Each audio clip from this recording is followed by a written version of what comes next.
So today, we've got a doctor in the house. A real doctor. A real doctor. I've met this man on a train. Yeah, random story. We got on very well. Mr. Dr. Tijon Esho. That is correct. What would you like us to address you, doctor? And most people call me TJ, to be honest. TJ. So, That works. TJ's cool. Doc. Like from Recess. From where? You know the cartoon Recess? No. TJ, like the cool This kid. just took a weird turn That straight. just went through me. I don't Okay. know. I thought you might say TJ Hooker or TJ Hughes or, Yeah. you know. There was a TJ back on one of those shows back in the day, but I don't know if it was TJ Hooker? Yeah. Was TJ Hooker? Yeah. Like the cool police officer Yes. thing? Yeah, exactly. Yeah. Wow. I liked him. solid. Yeah. Very You know, strong. Yeah. Should be used to that by now with sitting next to me. Yeah, I know, but normally I hit you and my hand sort of goes in a little bit. No, And then- that's meat and gravy, mate. Sure. It's- Get used to it. So we met on a train Yeah. from Newcastle Yes. to London because you have a clinic up in Newcastle and one in London. Yeah, I do. I kind of spend most of my time on that train going up and down because That's fucking nightmare, I innit, mate? know completely, Yeah. especially. There's only so expensive. many virgin BLT sandwiches you can cram down your mouth before you're like, What's your just limit? anything 5, else. Not literally every time I get on now, I'm like, nah, I'm all right. Like, I've had enough to this point. Excuse me, Mr. Geordie, would you like your normal sandwich? No, thank you. No. Yeah. Well, you can tell the difference between the people who travel regularly on the train and the people who have it as a novelty. Yeah. People have a novelty go, You know how I you- don't know. I'll have a, sausage roll. Or Yeah. You get the. That's They so call true. it the You walk down gourmet the sausage carriage. roll. I Yeah. shit you not. They've got a gourmet sausage roll on the Verge trains, and you can always tell the people who don't travel regularly Yeah. because it's like you may get a couple of women there who like maybe 50-year-old. It's 11 o'clock in the morning when I'm on the train. The woman comes round. Would you like anything? Oh, I'll have a gin and tonic, please. I'm like, and a gourmet sausage roll, please. yeah, it's like that's all. We're on the holidays now. Yeah. No, you're not. You're on the way to London. London isn't a holiday destination, in my opinion. No. Sorry. Well, it is, but it's just For not some for you. people, but for me, it's You see it as It's work. work. Yeah, Work. yeah. yeah. And then there are those people who get on the train and they go, brilliant, I'm going to go straight down to the carriage and get myself 2 teas and a Kit Kat. Yeah. Brilliant, straight in. And know. then they pick up all the who the fuck For buys £20. magazines on a fucking train? I don't understand why they have that stuff there. All right, you've got a mobile phone. What are you doing? I think that's why on the inside of trains you can't get signal because they go on purpose. This will get them. That's Fucking good. bastards. We should be clear about what kind of clinic you run because Okay. it could be an STD clinic, it could be just a normal. Definitely it could be a not GP. an STD clinic. Sure. Definitely not just a general practice clinic. My clinic is what we call a cosmetic clinic. Okay. Or plastic surgery clinic. I have 2. One on number 10 Harley Street and the other in the heart of Jesmond in Newcastle. Which is like a posh part of yeah, Newcastle. that's just to yeah, clarify. correct. It's the Harley Street. It is the Harley basically- Street. it's the of poshest Newcastle, place, okay. completely. Yeah. And in there, we do everything from injectables to laser to surgical procedures. Wow. And we have a big mix. And Why we got talking Do you ever do two at once? was basically because you work in TV as Yeah. well as that. You are Yeah. an E4's body fixers. I am. And this morning. And you've done a few. You've been doing I've this done a a few. lot. Yeah, I've been With yeah, Phil and about. Holly, or, it wasn't. Eamon It was and with his Gok wife? Wang and another lady. Gok Gok Wang, Wang. yeah. Okay, I Wang. thought it was Wang. Yeah. You know, I met him. I'm sure he told me. It Yeah, was Wang. yeah. Yeah. Mate, did you sort of Correcting go? him. Do you sort of You met him? No, well, fuck yourself Yeah, then. yeah. I'm saying one. I think I may have met him. I can't remember. Anyway, it doesn't matter. Anyway, he was hosting it. Yeah, I it think was he like was a sitting in. cosmetic- Yeah, okay. so it was a segment. I think actually that one was on selfie surgery. I think the topic was talking about how they felt that the rise of selfies and Instagram had an effect on people having surgery, and they wanted to know my views, and they had What a are your go views on on it. I do think Instagram and social media platforms have given a bigger platform for people to understand what can be done. Yeah. You know, back in the day, you would have to look on the TV, and there wasn't many ads about that because it was something people didn't really speak about. If any. No, Yeah, zero, really. you didn't. It's funny. It kind of transits through different things. So back in the beginning, surgery was the thing of the wealthy. So then people did want you to know. So, it was like I spent X £1,000 on this. It was a sign of wealth. Then it became the kind of quintessential European, we can't speak about it. No one does, it is. And then it went full turn into, again, almost a status thing, but more on a visual aspect.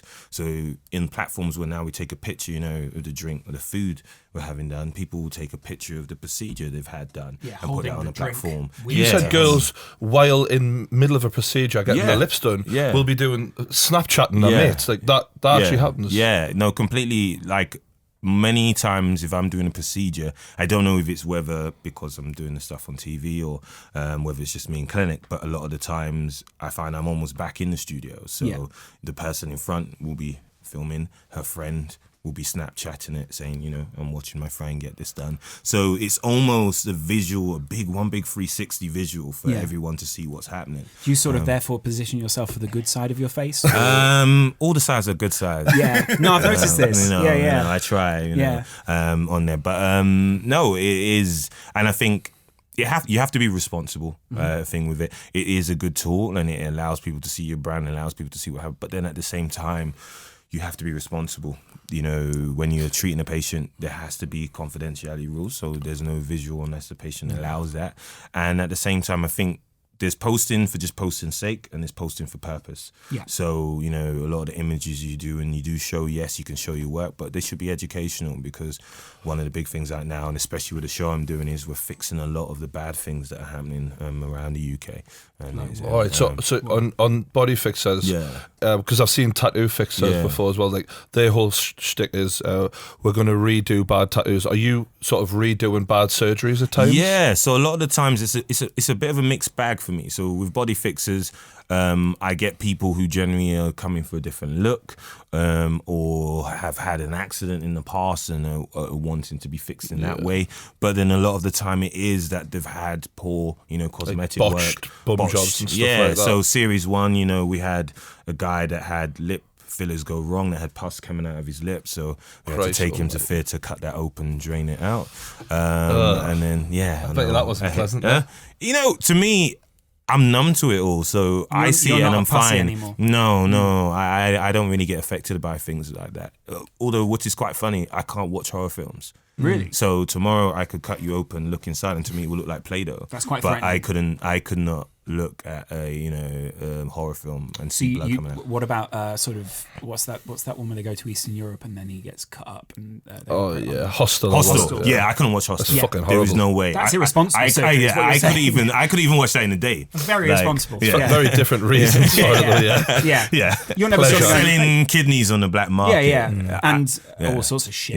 Yeah. That film's disgusting. That gave cosmetic surgery a bad name. Are you at a point now where you say if I'm looking on Instagram, I'm just looking at like arse and tits and pretty faces and whatever, but are you able to almost pinpoint what someone's had done when you see a girl posting a picture? Like pretty much. Can you see things like, oh yeah, I bet. Yeah, pretty much. So I think you develop an eye. That eye helps you in two ways. It helps you do the work you do, but then also helps you spot and analyze. Like I'm constantly analyzing, like consciously or subconsciously, and I think that's just part of the job.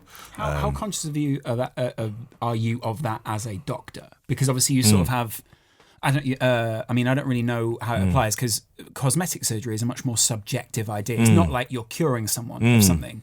But you are sort of helping solve a problem for them. But it's not like okay, your kidneys don't work, let's replace those. It's like, your nose doesn't look the way you want it to. Yeah. That's a little bit different, isn't it? I think that's quite good. And, there are big misconceptions with that. So when we look at cosmetic surgery or cosmetics, actually there are parts where you are curing people. So there's almost when people look at cosmetic dermatology, so there's the conditions, acne, scarring, burns. And can you fix that? Yeah, you can fix that. And that comes into that era. So a lot of the misconception is purely on the visual basis, but other bits do come into that. So, for example, women who've got really, really big boobs and it's giving them back pain, you can give them a breast reduction. A breast reduction for help that purpose. So there are big pats or someone who's lost a lot of weight significantly and then therefore has a lot of loose gained skin. weight. No, you lost 3 stone on that trip. Mate, that's nothing to me, mate. I'm fluctuating every day, mate. I'd probably put a stone of that back on by now. More than a stone. All right. Yeah.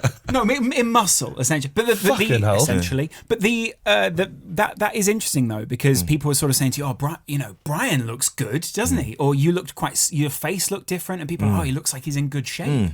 It's unusual. Do you know what I mean? There's sort of this constant commentary on people's and that's it, because we are, I always say, analytical society. We are. That's why these social platforms are growing massively, because that's what we constantly do. You've caught on to that massively. So once obviously I met you, I then followed you on Twitter, and I noticed I was like, this is a brand. This isn't like a doctor's surgery. It's because you've built it into a lot more than that. So you had this cool video of like an experience of getting a treatment done by you. I think it was someone getting their lips done. But like you going through the surgery, the music's playing, and like I'm watching it like it was a bit of Weekend Starboy was the background tune. It was cool as fuck. Like I'm watching it thinking, I can see why this would make someone want to have this done. It seems like something like not like surgery, but more like you go for like, I don't know, a sunbed, and like women go for sunbeds, then they go and get a nice dress, and then they go out. Like it's a whole idea. Yeah, it's a lifestyle. I think now, even when you have brands or you have treatments, people aren't just purchasing the treatment, they're purchasing the lifestyle for that. You know, when you buy into a brand or you go to somewhere, you almost take a piece of that lifestyle, that experience. And I think that's important in building and doing what you do, because you know, everybody's seeking more out of their treatment. It reminded me of tattoo artists, like, because like a tattoo artist, they build their name, and like if someone sees a good tattoo, you're like, oh, it was done by such and such. And for girls now, if they, I don't know if they have like nice lips or whatever, other girls go, oh, where'd you get them done? It's Dr. Esho, and that becomes You've like heard that. your I've heard it. But yeah, you hear it every day. But like that becomes like your reputation. Is you're building that on social media. It should work, now. isn't it? It's the same as sort of like a director's showreel. These people are walking around with that showreel on their face. Yeah, I think, you know, the people that have that, that's why it's important for it to look good. They're your brand. You know, they speak for you. You know, people see them, they see that looks great, they want it, and it then becomes perpetual, so it keeps going. I mean, how long have you been in the business now? So I've been in the aesthetics industry for about 10 years now, but my own brand itself's been the last 3 years. So, because that's quite interesting, isn't it? Because you were talking about the trends of surgery. At one point, there was like they're almost Pamela Anderson type thing, and I remember that being like quite. I don't know. I was a kid, so I was that was the look that people wanted. I was vaguely conscious of skinny that. with tits, skinny with really big but sort of comical almost boobs, almost like that kind of cartoonish look, and that was quite trendy as far as I can remember. But now I'd imagine. Then Jennifer Lopez came along. Yes. Thank you, J-Lo. Shout out to J-Lo. But then come and see me, J-Lo. Come and see me. There's the opposite of that now. Well, not the opposite, but like Kim Kardashian is the trend at the moment, I'd imagine. That sort of. She's gone cartoony in a way herself, really. Her shape's almost become cartoonish as well. That's what I find Kim Kardashian really interesting because to some extent, like, I don't know how her relationship with Kanye West is, and I don't know what you guys know about that. But I remember Kanye said one thing they really bonded over was both of them had been through surgeries on their faces to fix different things. So Kanye obviously had it after the accident. Yeah, the jaw. Yeah, and he said that those guys bonded over the idea that they could slightly change their image or sort of, you know, change his look depending on all those. Well, he's all about changing, that guy, and he's gone through quite a transition, personality-wise and mentally and everything, hasn't he? Yeah. From day one. But that's pretty fascinating, isn't it? I mean, like, is Kim Kardashian the person that a lot of people reference now? Yeah. You know, I was just sitting down before I came here with a lady called Alex Box, who's quite big in the beauty industry, and we were just discussing how beauty has changed. You know, we're saying now this kind of from before where everything was a bit less is more. You know, slender.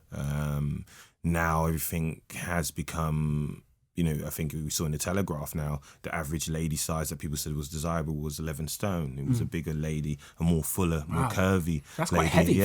Depending on the height. Yeah, depending on the height. I mean, but it was a more curvy, you know, attractive lady. And then visually, you know, Alex was saying, you know, a lot of people now, it's the heavier brows, the HD brows, and almost that Kim K look. What's that like? Do you mean a heavier eyebrow or no? In terms of density in color. So yeah, so there's a particular shape for the HD brow, where it's cut and trimmed and tinted in a particular way. So it's a much darker, thicker looking brow. Got them naturally. So I was genuinely the natural HD brow. I was telling my girlfriend the other day. I was in a coffee shop and these two goths walked in. Now I have nothing against goths. I didn't know they still existed, to be honest. No, they do. I haven't heard that word for about 10 years. Yeah, I know. Well, they're extinct. Yeah, since Offspring died out as a band. Yeah, exactly. After Marilyn hung up the microphone. Yeah. Well, Offspring, Manson. those sort of things. Yeah, not Monroe. She was a great goth. But the thing is with the girl had a constantly surprised eyebrow, like constantly up, like the eyebrow was drawn up, and I looked at her and was like, whatever she does, she's constantly going right. Well, some people like that look as well, which is strange. It's always playful, but you'd be like, oh, the dog died, and she's like, That's really sad. You know what I mean? Yeah.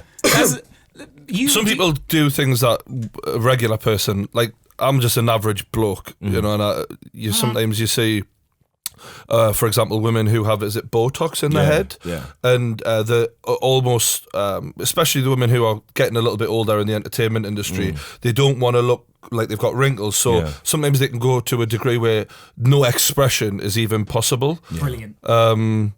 I think Andy Murray's mum had it done, but to be fair, she wasn't that much of an expressionist beforehand, so I don't think anyone's picked up on it. Yeah. But you know what I'm saying? I think she's got natural Botox in that sense. Sorry if you did that. I wasn't. It wasn't me. But you know what I mean? Like, some women can go too far. Are you always wary of that happening because you don't want people to have a bad experience? I mean, that's the thing, is they're walking around with your face. That's it. Not your face, but like your face. Your work. Yeah, it would your be work. fascinating if you fitted It your was my face. face. It would be quite frightening. Many females walking around looking like me. 18-year-old white girl coming in being like, I want this. Well, women have, you said that on the train to me, that women have come to you with a Snapchat filter or an Instagram filter and said, with their face on, going, I want to look like that all the time. And you're like, that's a filter. I don't. But then what would the Snapchat filter then do to their face after that? After the dog face is on It'd it. be double filter. Yeah, double filter. And then they come back and they go, I want this. And then you're like, there's only so far we can take But people have some silly requests for you, don't they, basically? Yeah, they come in, I think sometimes, you know, going back to what you said about people saying, I want this, a lot of people point at my lips and say, I want my lips to be like yours. How did you get those? I was Nigerian. Yeah. That kind of just happened. If you like, could go back you know, and get my dad to impregnate your mother, maybe. Well, no. My dad loves my mum. He would never do that. For medical purposes, Officially. We're going to stud my dad. Yeah. Oh my God. This is so weird. You watch next week on ITV this morning, it's going to be, is it okay to stud your parents? But seriously, I think what people need to realize is, yes, they may see an attribute on someone and say, that looks good. But if you were to take that and put it on you, it wouldn't. And I think then the conversation becomes on what actually would look good on you. So, okay, you're saying you like my lips. That means you like a fuller lip. Let's see what the ratios and the dimensions in your face and what we can achieve realistic for you.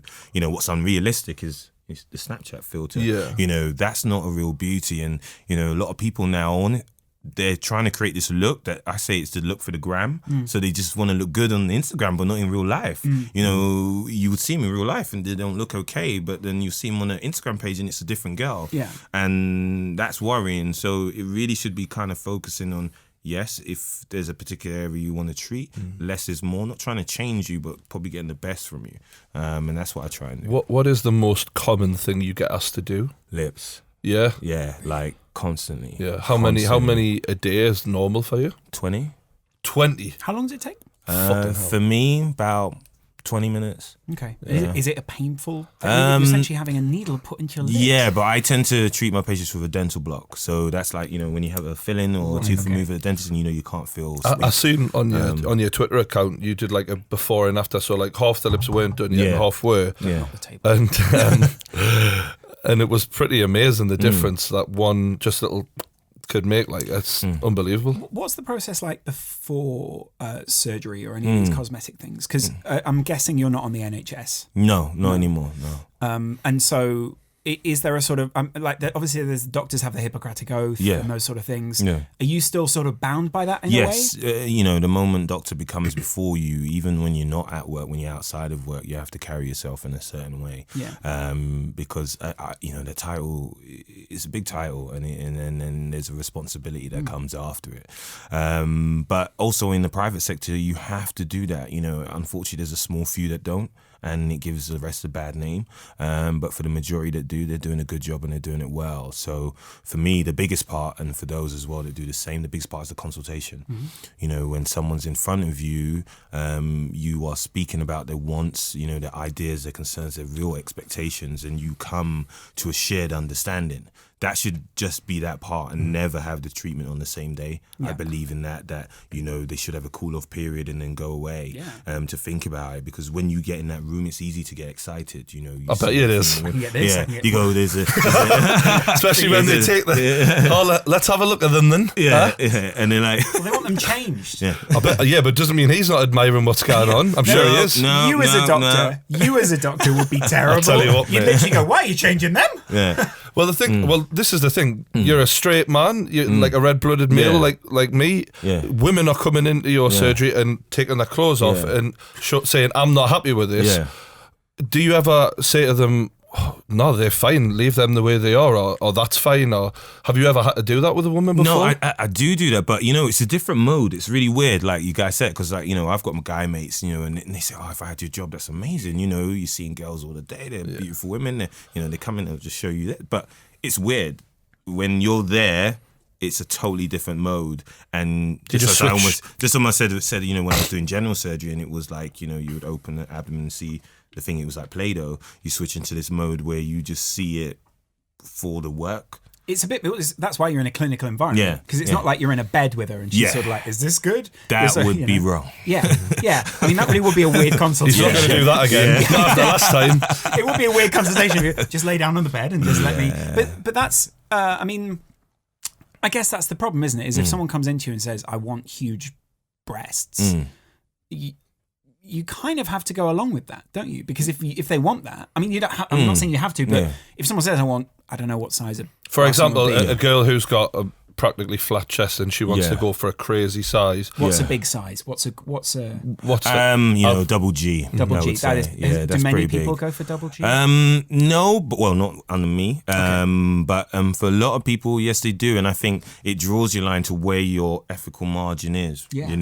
For you, I many times will say and try and do what I feel is best for the person and hold it at that. But for anyone who can hold it there's someone that will go there.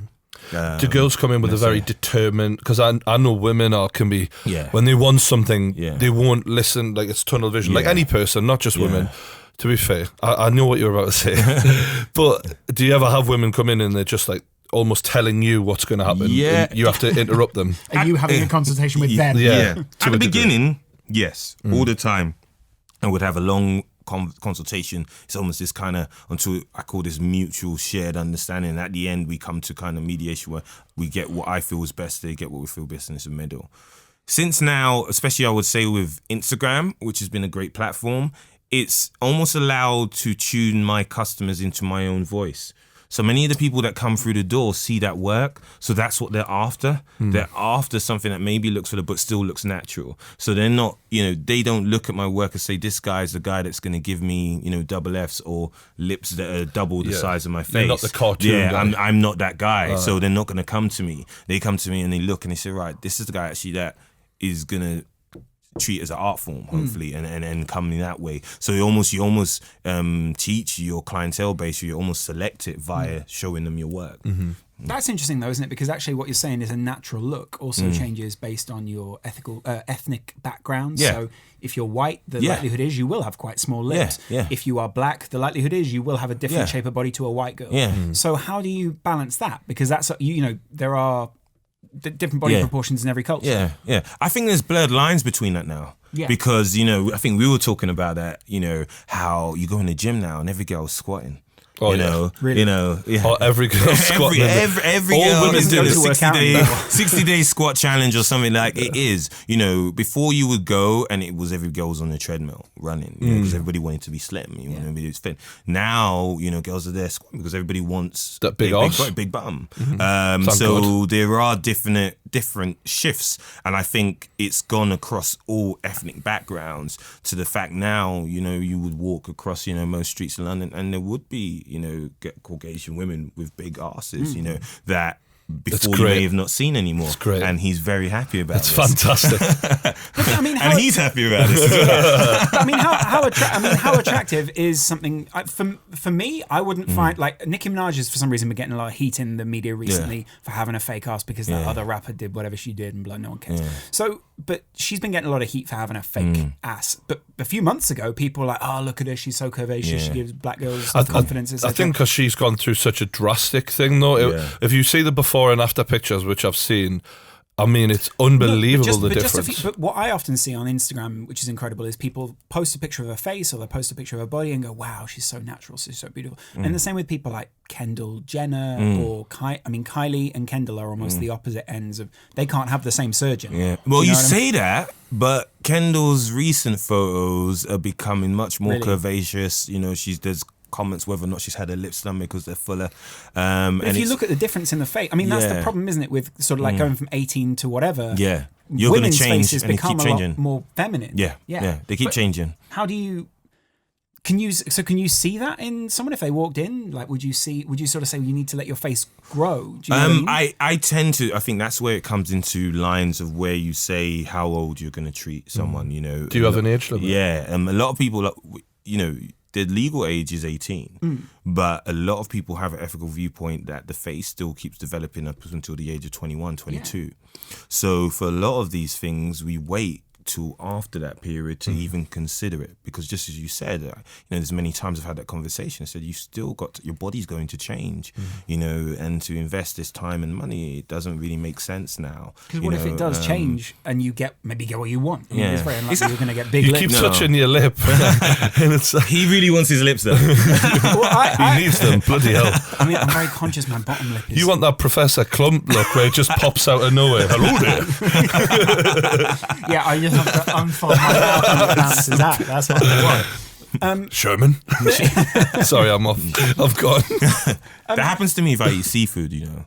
What's that? Oh, really? Like Will Smith if I, in Hitch. Yeah. Yeah, if I eat seafood, I become one big lip. Yeah. I need to start rubbing seafood on girls' asses and save that just I don't think that's the way. No, it doesn't. Does it? Yeah, and it's also really unsexy if you can smell fish while you're doing this. I mean, sometimes it's already fishy before you do that. Oh shit! That's a different doctor.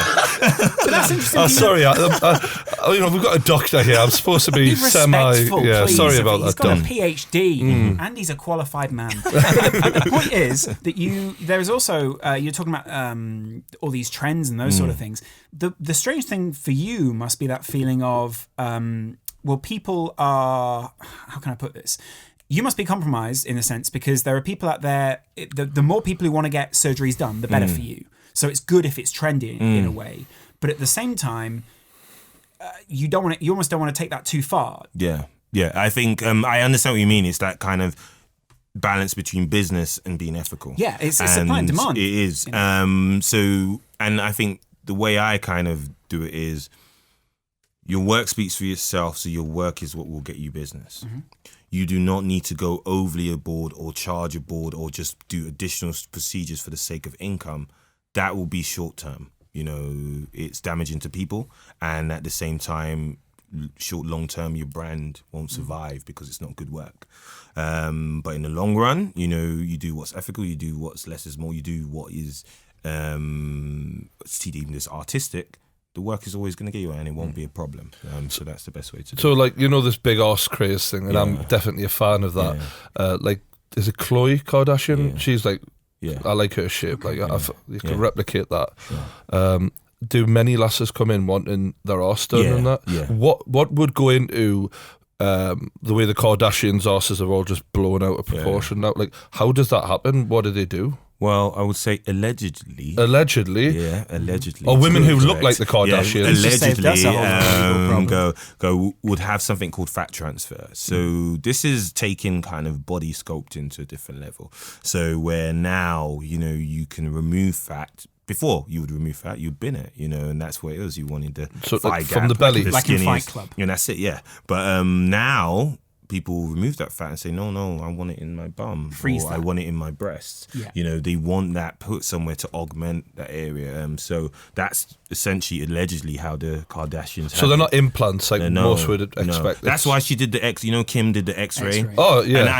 And I looked at that as a doctor, and everybody was like, wow, but she's had an X-ray. I was like, you can't X-ray fat. It would just look normal. You know, that's not going to think. That's not going to, come on now, you know. So, Because it was Kanye West's ex-girlfriend, I think she's called Amber Rose. Amber Rose, yeah. There was a picture of her recently, and like, I mean, I like the way she looks as well, but like, there was a picture of her arse, and it looked like there was like injection sites in her arse, and I'm what like, it was wonder cellulite.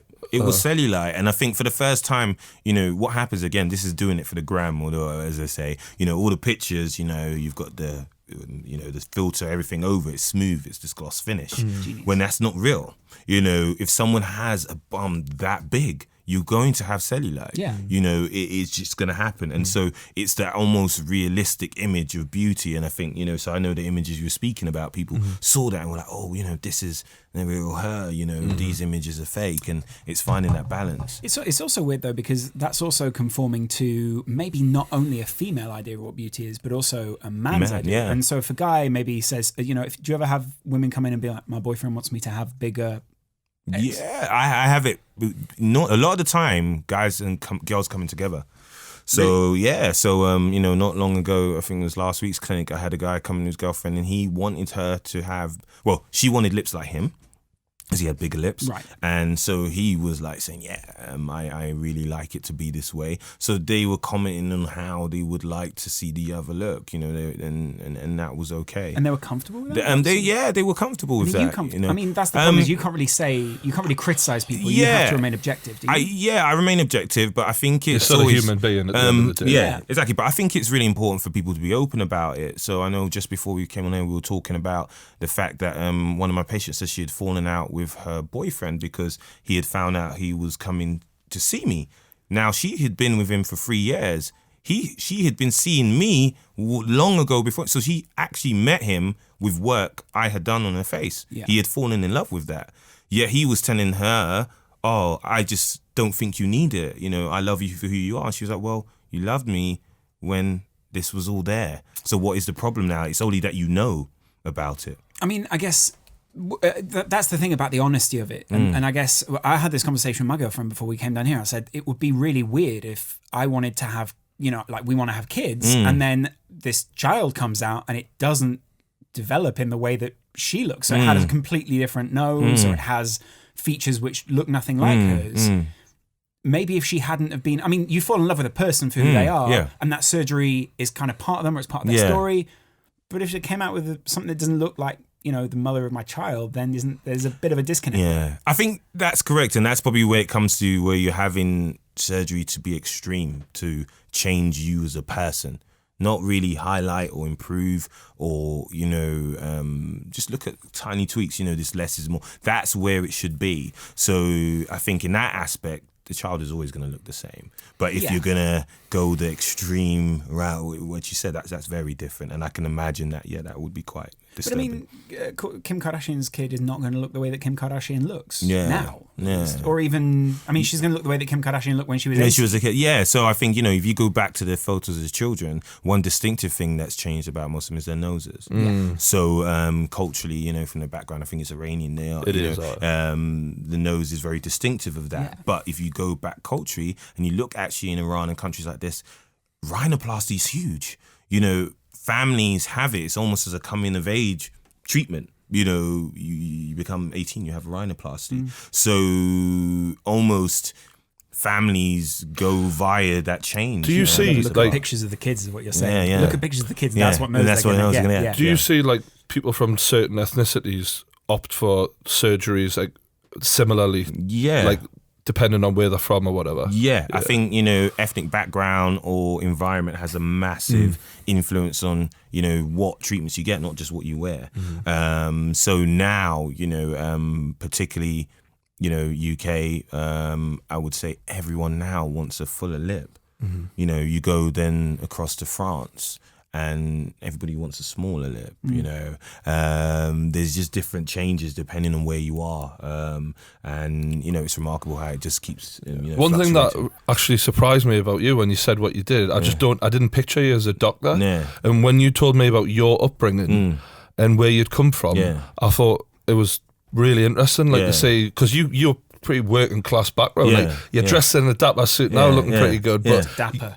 not that word. But yeah, like were you from Tottenham? Yeah, North London, Edmonton. Do not say that dirty word in front of me. Wait, who do you support? Arsenal, Okay, the best fair team in the world.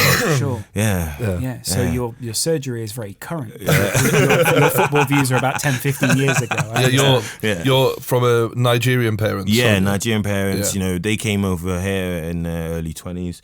My dad, you know, was an accountant there, but had to redo his exams and was training here because, you know, even though he was a very intelligent man, it wasn't valid in this country. So what they had to do was work in a tiling factory to get money, you know, to put my dad again through university and then support my mum for me. You know, my mum was a teacher but gave that up to then work in a tile factory to fund my dad's career. So they make sacrifices for both me and my sister to be able to, you know, help us have a better life. So yeah, I do understand the values of like hard work. And one of the biggest things is that people, when they see me, like you say, they don't think, they have a traditional view of what a doctor should be. Doctors should be very proper. And But when you're like, way. when you're just chilling with me on the train, you're a bit of a lad's lad, aren't you? You're like, well, I am. Yeah, always. And I think, you know, you can be intelligent and be good at what you do, but don't have to pretend to be someone else. You can still be who you are, you know, your environment. You know, I still now, yes, the job has been good to me, but you will still catch me in a chicken with the boys chilling, having food, you know, while at the same time, chicken connoisseur. yeah, exactly, chicken connoisseur, big up, and then, or you might see me now because of the different circles of being in, you know, being Hackensack, you know, having a nice meal. I can go to those different environments, but I will always still be true to myself. You said that you were a bit of a naughty kid and that, weren't you? Like you said that your dad especially had to keep an eye on you. Yeah, like Nigeria. If anyone that's Nigerian is listening to this will understand, like it is serious. We had KSI on. He says he's got parents who were very physical. Yeah.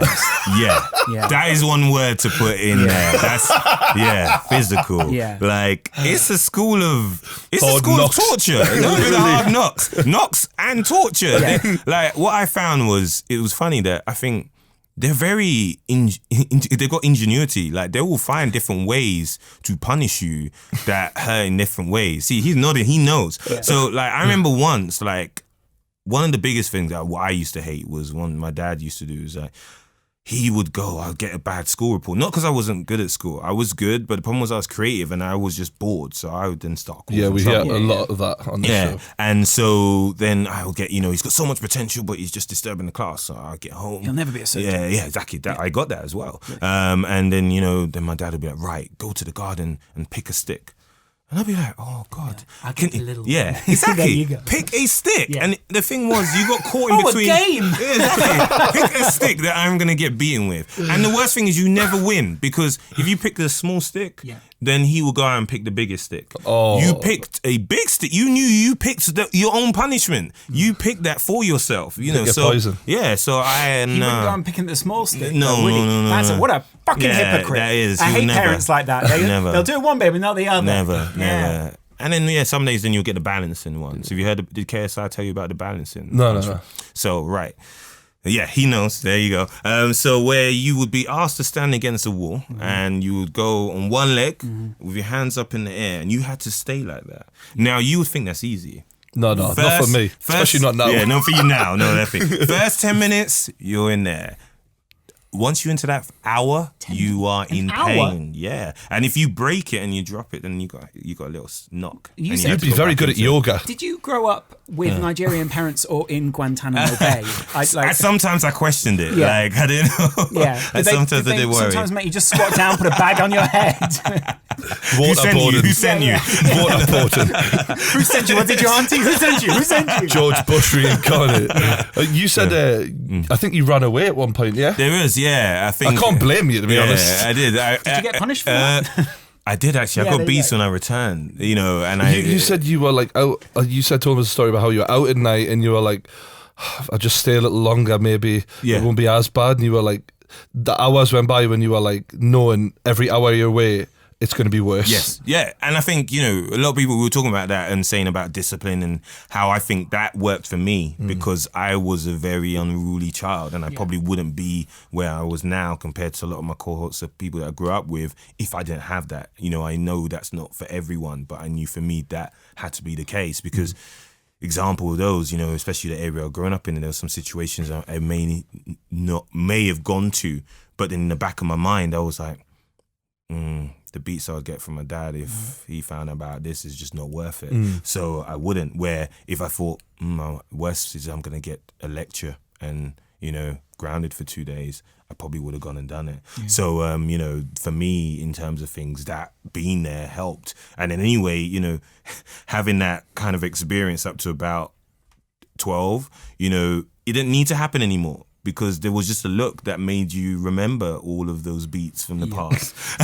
And not beats by Dre. Exactly. Yeah. So, you know, it did make him adopt that. It is. And then that look would just make you realize, and then you wouldn't do it anymore. Yeah. So, you if someone was to ask you, like, you're a bit of an advocate in that sense for it, really, because you're not saying it's every kid should have that, but what you're saying is for certain kids, and we've all seen kids who could do with a dad to give them a good hiding on the streets, who are they give it a bit of that, and because there is no father figure in their life to fear, they've never been disciplined, they're out on the loose basically terrorizing people, and you think that for certain kids it might be a good idea if there is a man there. Discipline is what you're advocating. Discipline. That's what I'm saying. Discipline is what. Not beating, but discipline. Not beating the living shit out of them. But what I'm saying is a good slap round the lug occasionally for some lads would go a long way. Yeah. Do you know what I mean? For me, it would have done. I didn't have a father figure. I grew up with a single mother, and I was an absolute arsehole. And if sometimes I spoke to my mother like shit, and if I'd had a dad who just looked at me and was like, that's my missus you're talking to, I would have known not to, and I would have probably done better in school and just generally not turned out to be the arsehole I did for a while. So I can see why for people who are alpha, for example, it is a good idea to make you realise you're not alpha yet, mate. Yeah. Do you know what I mean? Yeah. I'm the alpha. I think it's true. I think, you know, when I was younger, my relationship with my dad is different now, you know, so through that time where it was like that when I was young, you know, it was very tense, you know. I remember not liking my dad, you know, a lot at all. And I questioned, you know, if he loved me because of, you know, all of that. And I remember telling you when the day it stopped was like, or changed, was when I graduated. You know, my dad hugged me, you know, and he was so chilled, you know. And I remember going to my mum, what's happening? He was like, he feels his job's done now. You know, so that was tough love. Sort of thing. He was like, all this time your dad's been doing it because he wanted you to one, have a profession that could, you know, sustain you and provide for your future family.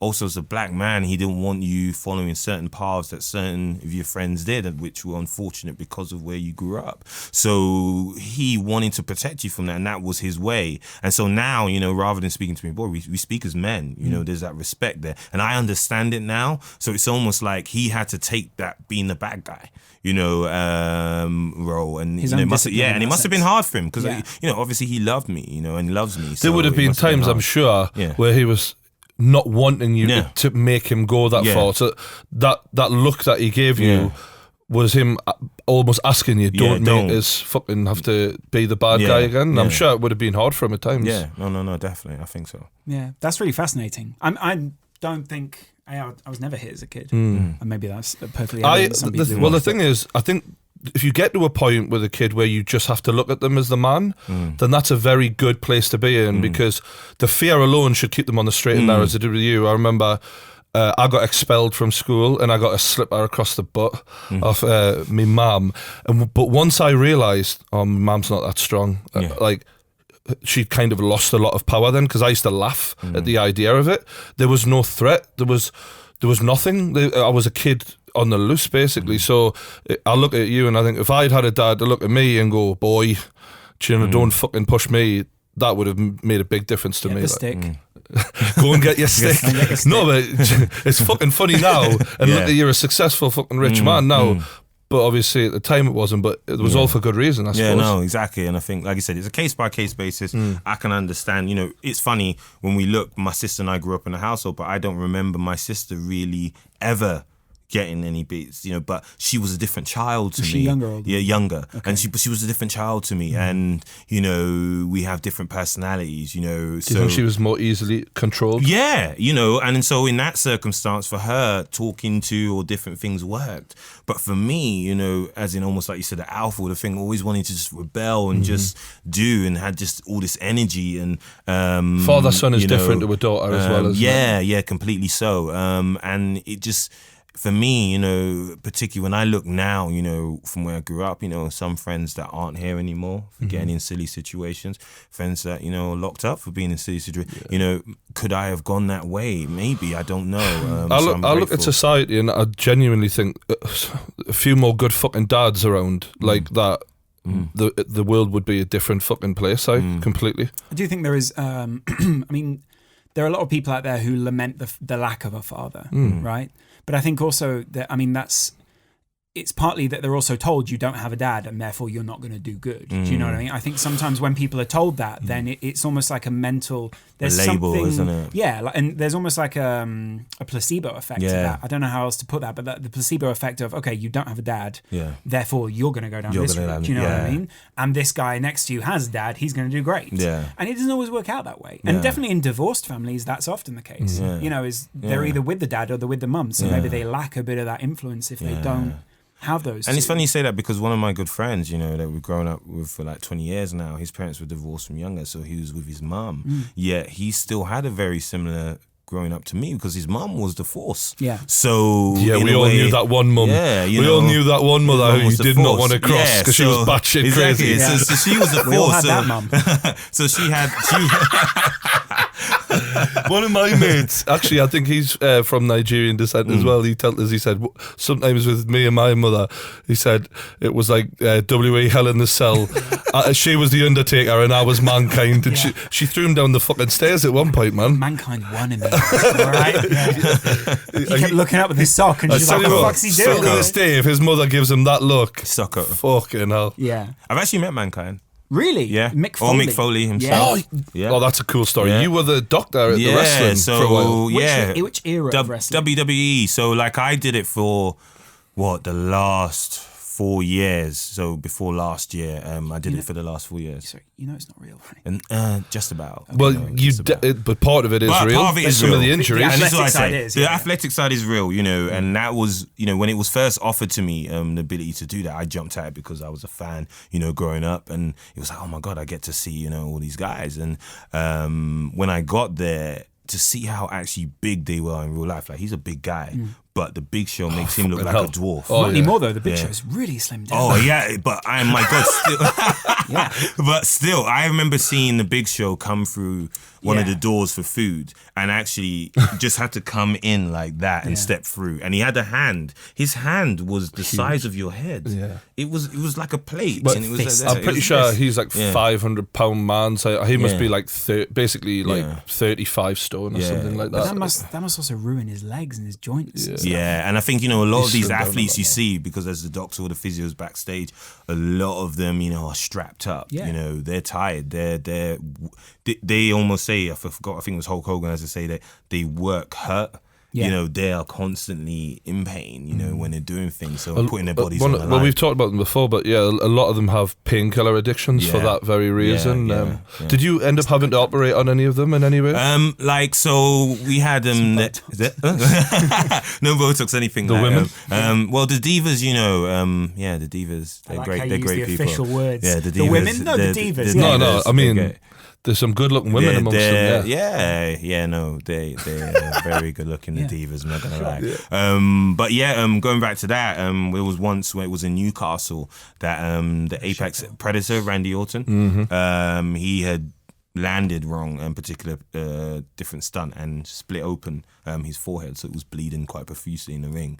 So I got signaled and rarely you get signaled to the ring. You know, I've probably in the 5 years once or twice been signaled to go. It is such a finely tuned machine. So you spent a lot of time around these people. So and I had to run and do it, and it's quite nerve wracking because you have to stitch in the front of how many people. It's, a lot. And also at the same time, they've invested a lot into these people. So, you have to get right, It's also weird though, because the crowd must sort of be like, is this part of the show? Yeah. Or is this... Yeah, I think, when you're part of that machine, you realize what can happen in live and what goes out to the people. So a lot of that will be cut out. That'll be cut out, and then we'll be back, and then you'll be back to the fight. You won't even miss it. But in reality, there's the pause. There's this. It breaks free. Can he fight? Yeah, okay. If he can't, no, the match has to cancel. But you won't see that. You just see the show's been cancelled. So it's good to see that side. That's crazy. And you must also, you must see a lot of personal sides with wrestlers. Yeah, one thing I do see is how much they eat. Yeah. Wow. Like, I couldn't understand, because I could understand them eating a lot, but I couldn't understand them eating that much just 5-10 minutes before getting into the ring. I would think, you'd be sick. A couple of these guys are eating steaks, whole chickens, always eating banoffee pie. Like, I'm a big fan of banoffee. Banoffee Love pie is the staple dessert of the WWE wrestlers. If they don't have it, it kicks off. So bananas are good, and Offie Offie is also great. Is good. Yeah. So they have that, and then they'll jump in the ring 5 minutes after and jump. Be jumping. There's a lot of on each other. Yeah. Sort of, There's a lot of. I don't know if you know much about, like. I mean, obviously you were involved in it, but like, there's a lot of wrestlers who've died, like unbelievable amounts, and through their addictions, and they live a really unhealthy lifestyle with the traveling and that. Did you ever? Were you around any of that when that happened?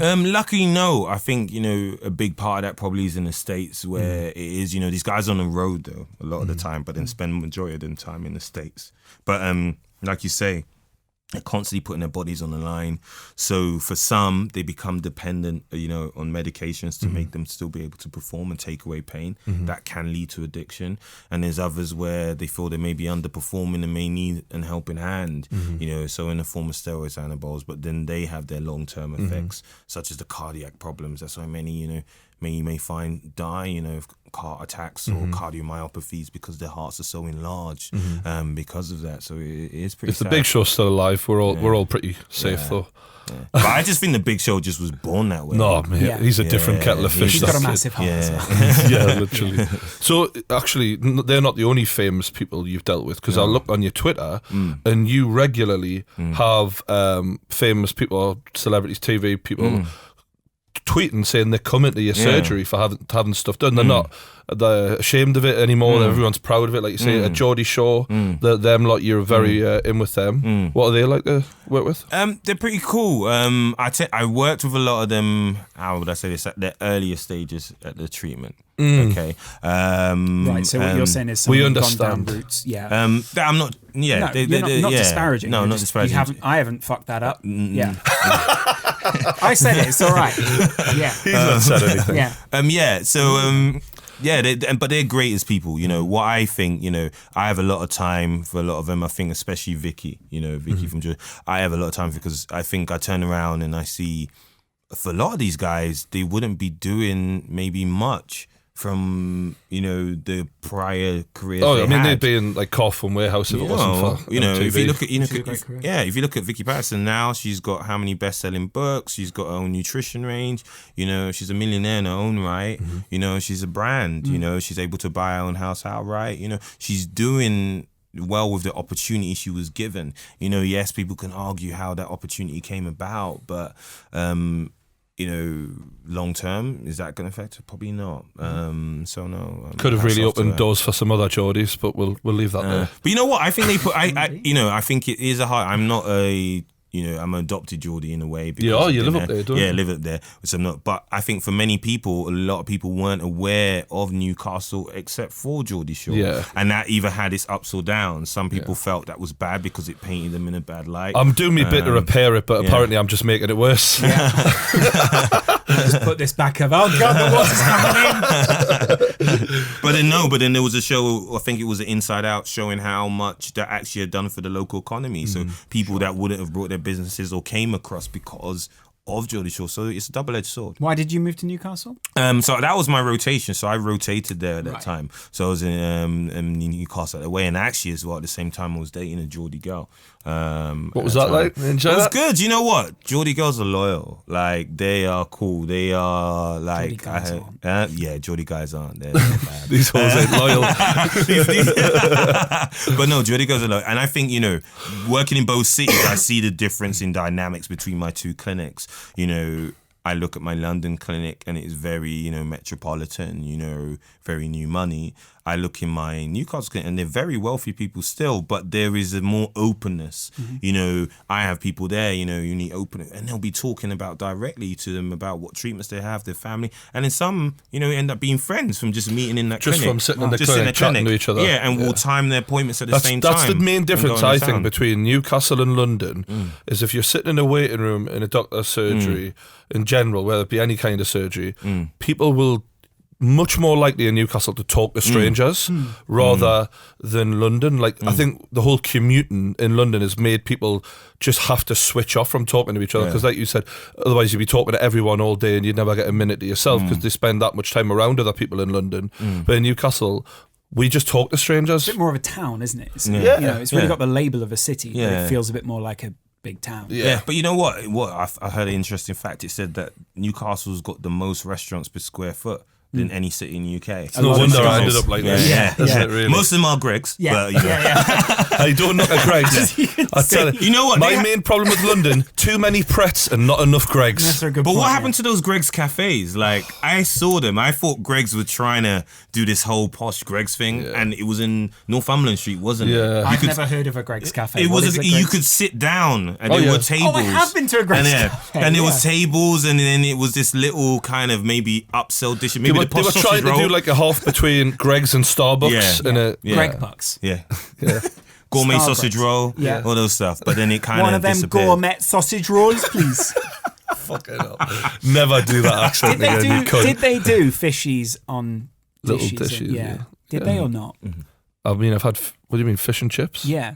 Yeah. Wow. It's very good up there, actually. Better up there than it is anywhere else. It's the in my first opinion. time I found out about a steak bake. A steak bake, aye. Steak bake. That was the first. Went that out a from Jamaican London. man that said that I to think you? that was my best impression. Yeah. Yeah. So it was a Jamaican Geordie. Here's a question for you. Yeah. Who's, I mean, obviously you might not be allowed to say, but like sort of what kind of bracket we would be talking about Yeah. in like terms of the most famous people you've worked with? Vince McMahon. I haven't worked with Vince McMahon, but I've worked with royalty. All right. There you go then.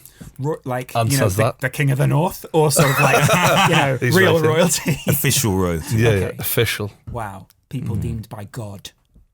Yeah, given royalty. So you're saying these people who were created by God, and yet God fucked that up. Well, you know, In their eyes. I think everything is personal in aesthetics, you know, and beauty is an eye of the beholder. So, you know, everyone can look and see things. Someone can look at someone and think, you know, like the example with that boyfriend and girlfriend, you are perfect the way you are. And yet she didn't see that and had treatments before him. And that's what he But he fell in love with that image of image of which is her. unusual. So, yeah. You must have looked at previous pictures. Facebook must be a pretty interesting one because obviously Facebook's been around for almost 10 years now.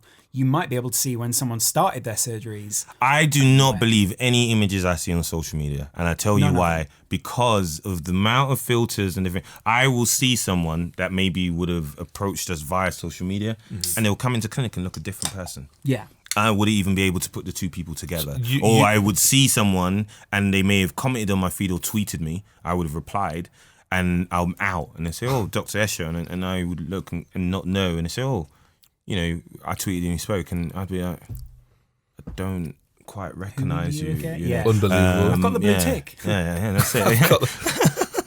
They carry it around and just hold it next to their face. You said you had a Geordie girl, and I remember on the train you mentioned this a little bit, but like, how was your love life being affected by what you do? Because obviously you got a girlfriend there, but every day she knows you're getting approached by women who know you've got a good job, and we all know what women are like with a man with a good job. And not only that, they're getting the kit off in front of you regular. Yeah. I mean, You what kind of is need to weird? go with a certain mentality. For that. Yeah, you do. You know, But how do they handle it as well? My previous governor was. They knocked that over. Every guest. Yeah. I don't know my own strength. yeah. And then Solid. solid. The funny thing, you can't change that with surgery. All right, you're either strong or you're weak. It is. Yeah? And so my previous girlfriend, who was a Geordie, you know, we're not together anymore, but we're still good friends. It was hard for her, you know. It does take a certain mindset to be able to be confident in yourself, to understand that this is a job. It's nothing more. You know, you have girls speaking to you, you have girls posting to you. Some of these girls in their profile pictures may look a certain way. And most of them have got their kit off as well. Yeah, I noticed that. At different times. So, you know, and, you know, I think what we had, I was telling you a situation where girls would come up while I'm having dinner on dates and be like, oh, you know, this doctor did this, you know, pointing at the breast or this area, and the girl you're dating or thing at that time, you know, would find that very difficult. And I could imagine the opposite, because before I thought, oh well, know this, but then imagine if your girlfriend, you know, is a physio and she's treating all the Chelsea footballers or stuff. Imagine you know. Right, you're gonna feel a certain way sometimes Because she's rubbing them down daily. If John Terry tweets her, going, Thanks again. Yeah. If she's teasing you, you fucking bitch. Exactly. Now you've had it. Tweets her going, oh, Fucking cunt. thanks for the rub down, you know, Oh, or shit. that's great. You're not, you're gonna feel a certain way about But it. then I guess you have to have that trust. Yeah. And they have to trust you in Yeah. a very specific way. Yeah. I guess they also, the fact is, if someone knows you, then they know that you can separate your personal from Yeah. your professional. Or, Yeah. I mean, it must also be really difficult as a human to look at a pair of breasts and be like, I think it's automated. Like I was saying, you become numb to it, so it is very automated. So I do now just subconsciously switch in between those two modes. but can you switch it back on for if you're in a relationship? Yeah, and sort of be like, 100%. they're great. 100%. Yeah. So now, the girl I'm with now, shout out to Laura, love you. You know, she's of that ilk. She understands, and I think the thing with her was she met me at the peak of this was happening, so it was what was normal to her. Unfortunately, with my ex, you know, who was still friends, it was. She had to go through She had to go through the change, and when you're growing as people, sometimes you grow apart because of those things, and they put a lot of strain. So the woman you end up with, Laura, Yeah. she has to be very self-assured. She's clearly. very self-assured girl, very beautiful girl, very intelligent and knows what she wants, you know, but at the same time, you know, I think you have to put extra attention because, you know, like you say, you're aware of what your job is. You're around women all day. Women are different coming in. Women may come onto you or do different bits. So you have to then put that extra care into your Have you ever had a reinforce that. situation where you've been in a consultation and a woman has, in a roundabout way, kind of propositioned you?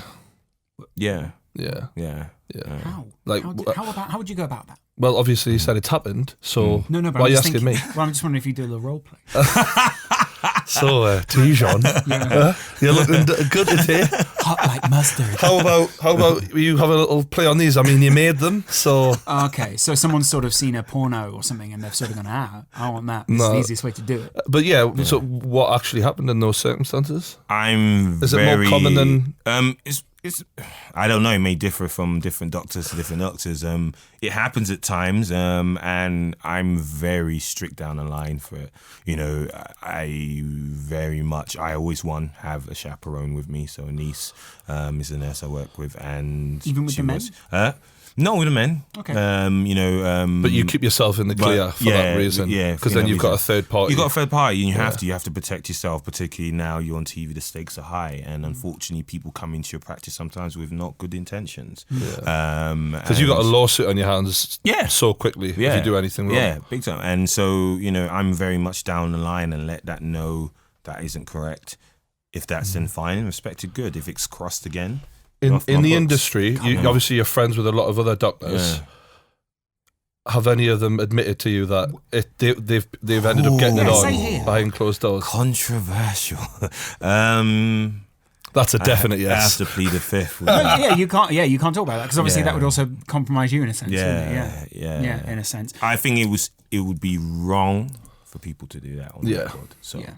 Do you watch things like, is it Californication? Nip and Tuck. Nip and Tuck, that's the one. Nip and Tuck. Yeah. I mean, that how painted realistic is such a crazy view of aesthetics, you know, because I think honestly a lot of people come into my profession thinking that automatically they're gonna become super rich and it's gonna be great and women are gonna fall at your feet. Reality is that's probably for a small percentage, a few that happens. That's what happened in any business. Like even from like my jobs, like deep sea diver, people have a certain image of, they're all on the big money, whereas it's like 5%. It's no different on YouTube. If in fact it's worse on YouTube. It's like 2% are actually making money.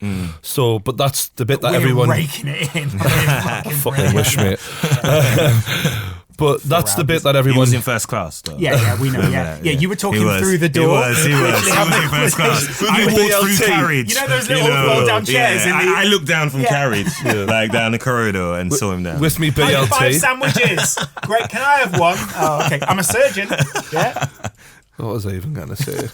But like that is the bit that everyone hears about, isn't it? The lifestyle. And you said that some doctors do have a party lifestyle though as well, don't they? Yeah, and I think that's so crazy that especially the job you have and the position you're in. I remember when I was very much more junior, that was okay, because really when you're on the wards, you were nothing more than a glorified scribe. Yeah. That's what you did. You had no real responsibility. You paid your dues. You ran around scribbling in notes. Yeah. You took a few bloods and you went home. But the more senior you became, the more responsibility you had. And I can't see how you could go out on an all-night bender and then turn up and expect to have people's lives or people's faces in your hands. Because you are also doing something which is, if you fuck it up, which people have done before. Kanye West's mother, I think, died during surgery. Yeah, didn't unfortunately, she had the complications of surgery and she passed away. But what she had was, it wasn't negligent. Yeah, it was. That's what I'm saying. But in any surgery, there's high risks. Cosmetic or not. Yeah. You have to be a sober guy, and completely. For some of them not to be, it's crazy, isn't it? I mean, do many people come in and question the whole surgery process? I mean, there must be a lot of people that sort of come in and they've almost thought about the end, but they've not thought about the means. I think the biggest, like I said, going back is the consultation. So going over, and I kind of answer a lot of questions in there, but what I encourage is for people to ask questions but then go away and come back. That's why I have that cool off period, because when you're there, you're talking through the excitement's there and you're talking. Sometimes you don't have that, and I always try and advise people when we give our confirmation for the consultation, write down some of your questions, because they go out of your head and they don't. And having that, and also once you've gone away, if you have more, email those across. I've seen you obviously in the back before you came in. Like, you are extremely busy, and you're always getting people ask questions. And you told me you can be anywhere, and women who know who you are they'll want a consultation almost right there in the middle of whatever's going on. He knows what he said. Gets that PayPal in any kind of environment. establishment.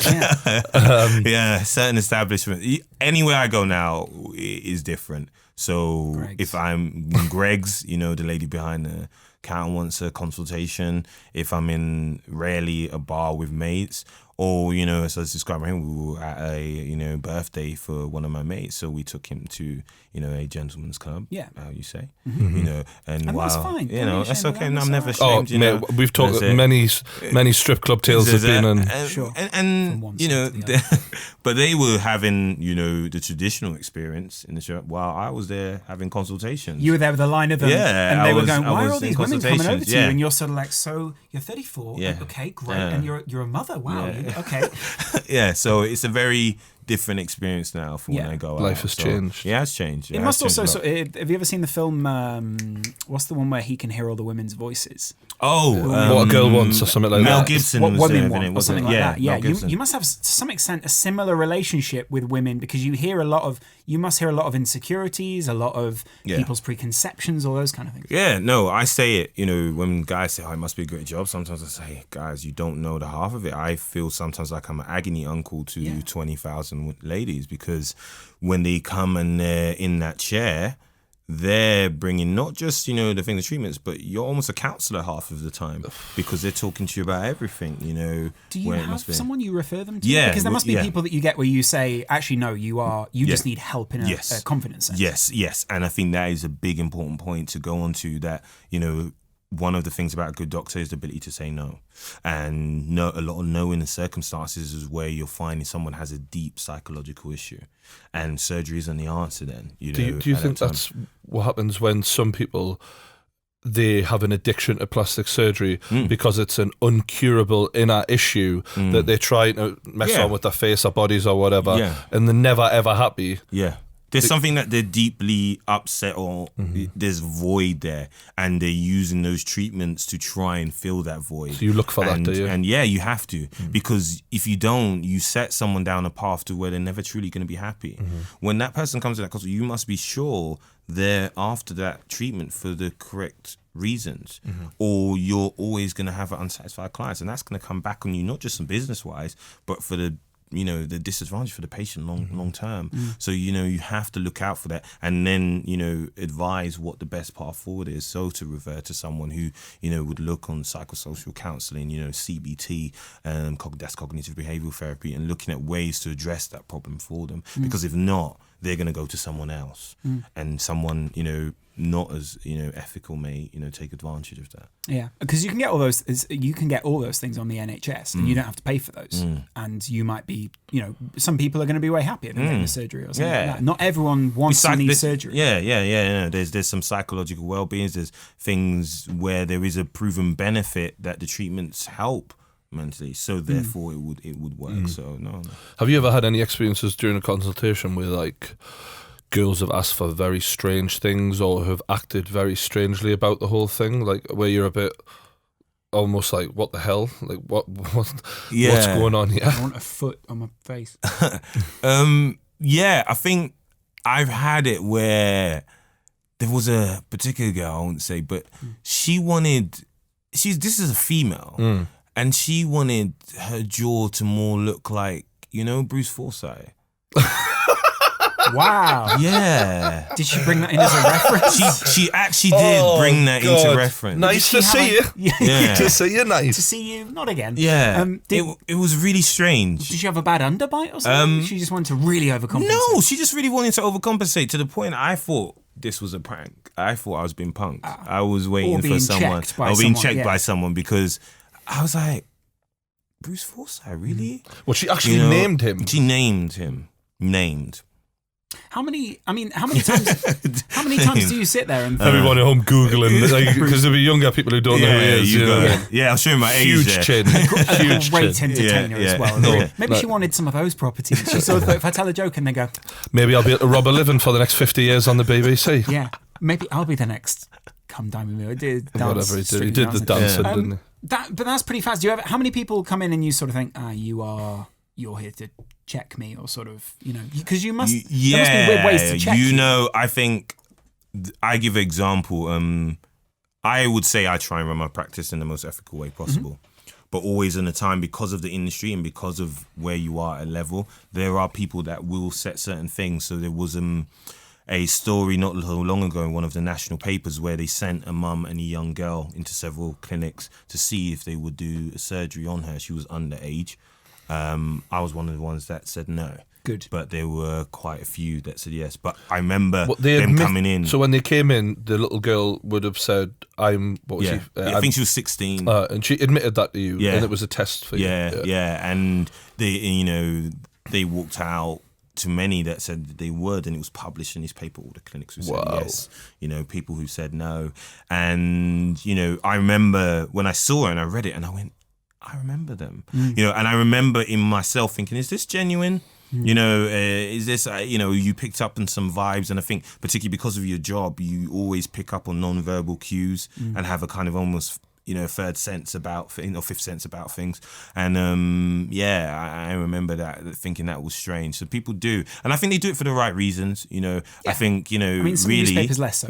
Some newspapers less. Because if they're trying to entrap you and push you into a certain situation, but that should be for any ethical practitioner something that easy, should be easy.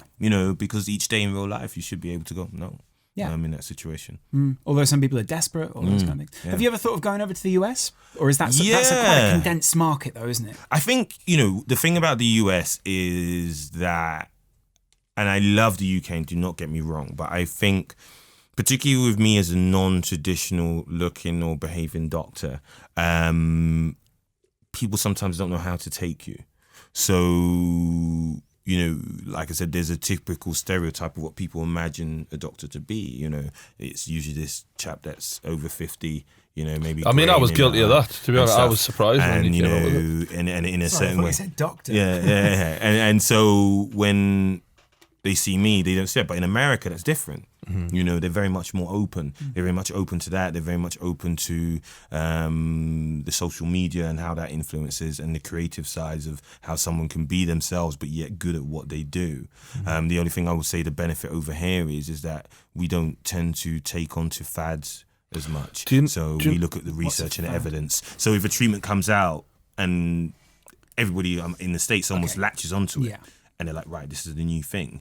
In the UK, what we're very good at is then trying to break it down to see the evidence and see if it truly works before we let this out. That's down to their medical system a little bit more than America. Exactly, yeah. Do you have, I mean, I guess you can't really comment too much on political stuff, and I don't really want you to, but obviously with the breakdown of the NHS and stuff, do you see more people coming privately to you now? Because you can get surgeries done on the NHS. Yeah, you can a bit less now. It's a lot harder, you know, before surgeries, you know, what would happen under the NHS was you would have to see a doctor, have a consultation.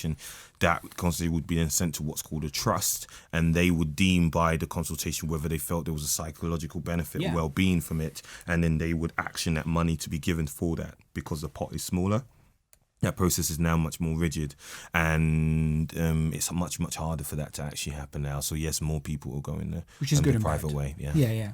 You know, obviously how you said a lot of people would expect a doctor like yourself to be a 50-year-old white bloke.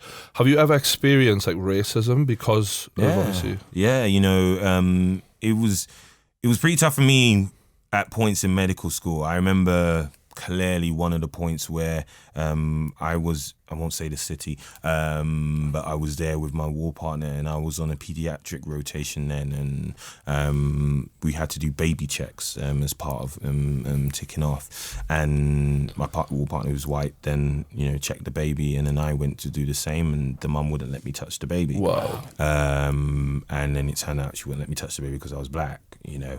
Were they English? And it really hurt. That would break my heart. Honestly, to be honest, I was close to quitting.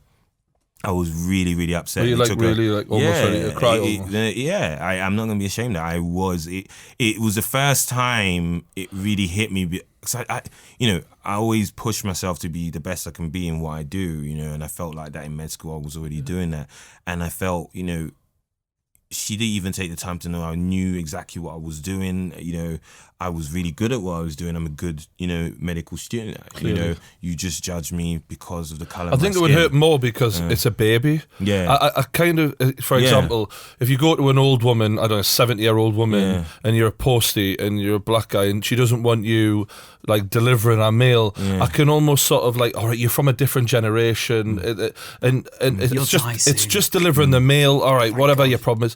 But like a baby, it's like, what do you think? What am I going to do to? Do you think I'm a fucking paedophile? Yeah. There's also quite because of my skin colour. It's ridiculous. It's also unusual because it sort of brings out it sort of brings out a visceral reaction from her, and her first instinct was to protect the child. Yeah, which is unusual. That must be a really unusual situation for you, because obviously as a doctor as well, you can't turn around a bit, you fucking bitch. Yeah. You just got to be like, no, okay, cool. I can't touch a kid. And I remember the consultant at that time taking a long time to speak to me. You know, I remember getting home and telling my mum about it, and how did people react? Yeah, you know what? It's usually very supportive. You know, so after that time, I didn't really have it again until I was an actual doctor and I was rotating through A&E, and there was a patient that had come in with cuts, needed stitching up.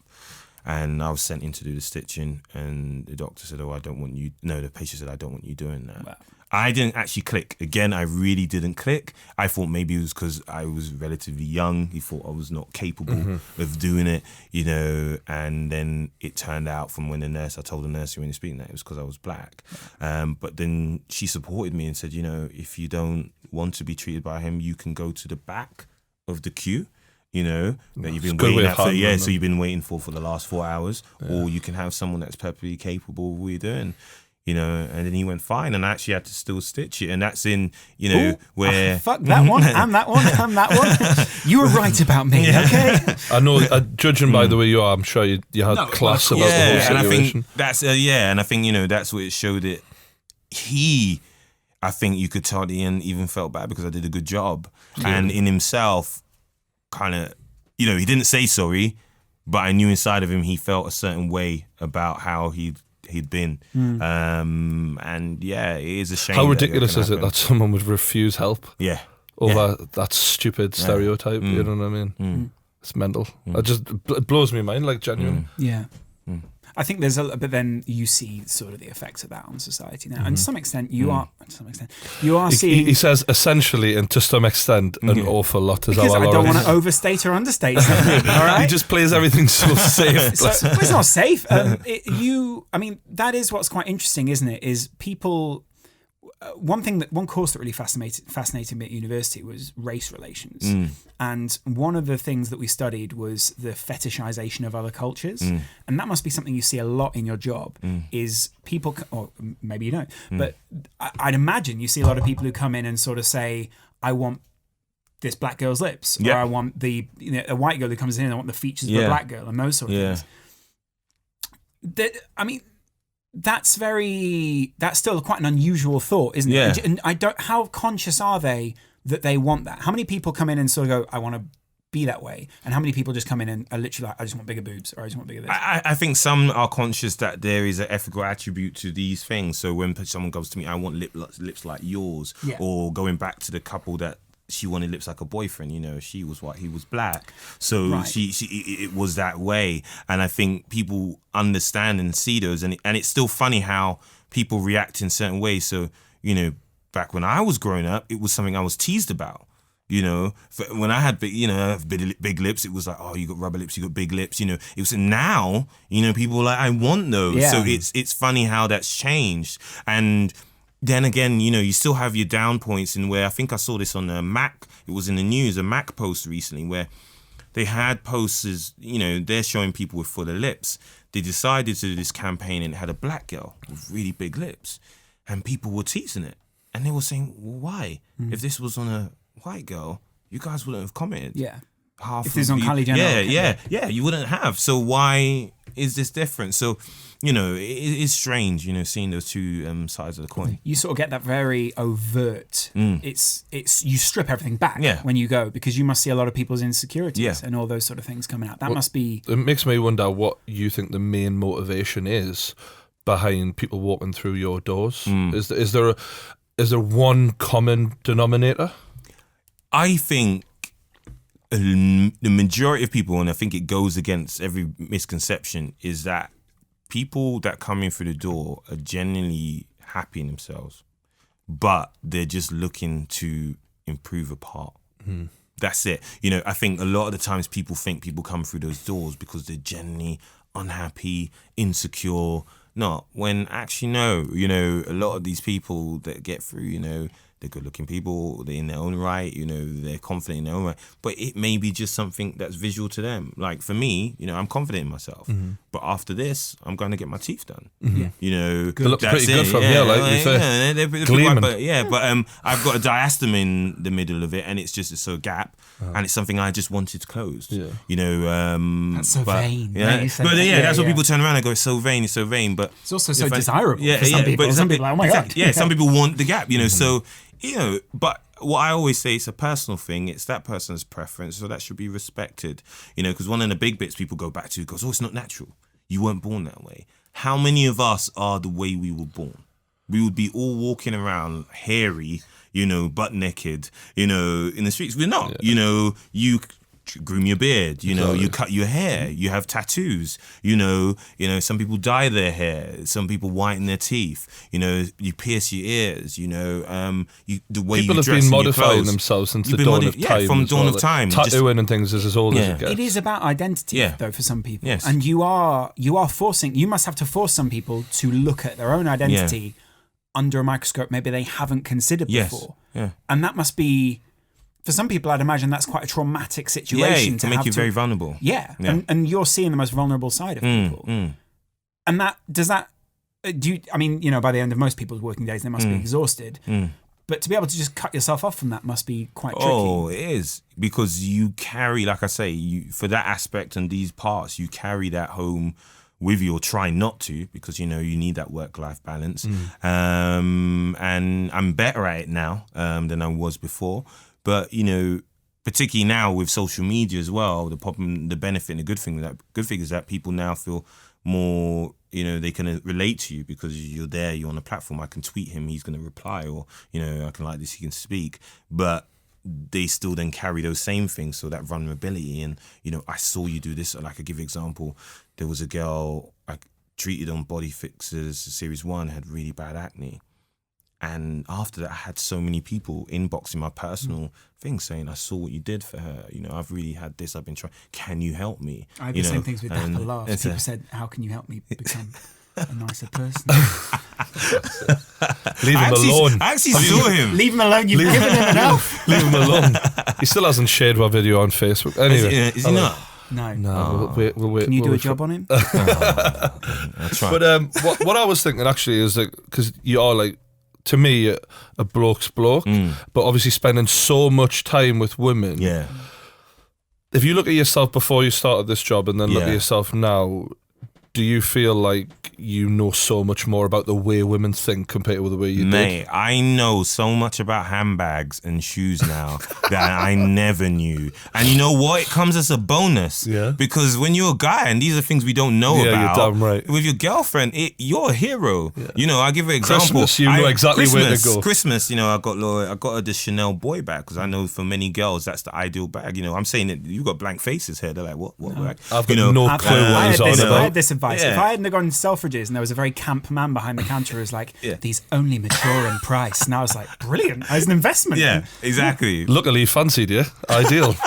It's not. It's a common It was a mutual thing. Yeah, it's a very common Yeah, but it does work, and it works as a benefit. And I think, you know, it helps, you know, that's one of the benefits, helps you outside life because you understand women more. And I think that's the biggest mystery to all guys is, you know, what a woman's thinking and what she feels. I had that with when I first started out, I was cutting people's videos who did makeup tutorials. And I think makeup makeup sort of ties into where you are. It does. And you kind of, I imagine what is difficult for some women is after an operation, getting their makeup right for their new face or those sort of things. But what was fascinating was watching women contour and those sort of things. And I think what's interesting as a man, I said this to my girlfriend, I was like, wow, contouring, I learned all about that. Like jokingly, you guys are, you know, you're hiding whatever. And she was like, no, this beard right here, that's your contouring as a guy. Yeah. And the same for you, like, you know, that hides an very inverse jaw for you, you know? I've got a very square. I like the way you said very. You didn't even say, like, he gets away with it because if I did it to him, it would be seen as bullying. But because I'm the bigger dude, he can mouth off to me, and I've just got to sit and fucking take it, haven't I? Take Cunt it, bag. bitch. So, I mean, but that's then there's the makeup side of things as well. Yeah. And do you ever look at a girl and just go, you could just do that with makeup? Yeah.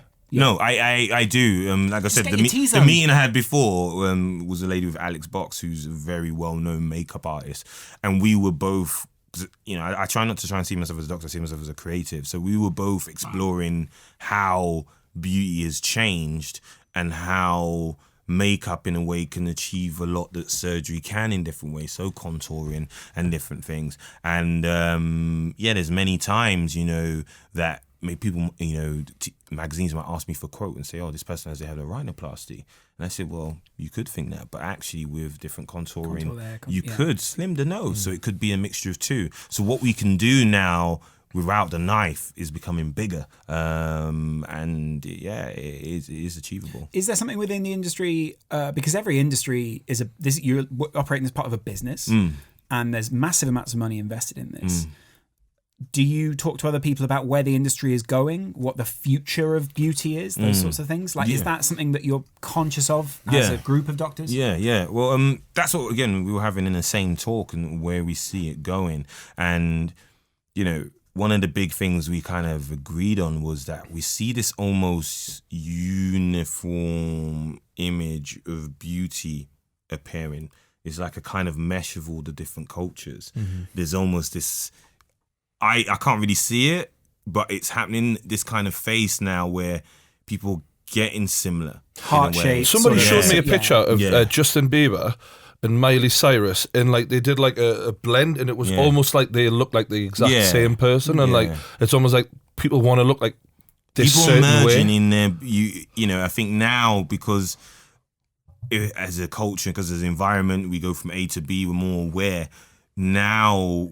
Attributes have been taken from different parts, and it's The almost internet. this almost this pan, cultural look that's bringing out. So the fuller lip, the more raised and full of cheekbone, the squarer jaw, the bigger brow, that's becoming this almost uniform look, which will be a shame because I think people should Difference is still good, have isn't their it? differences. But which is that good. also something that, you must, I don't know how many other doctors you talk to. You seem quite busy with your own business.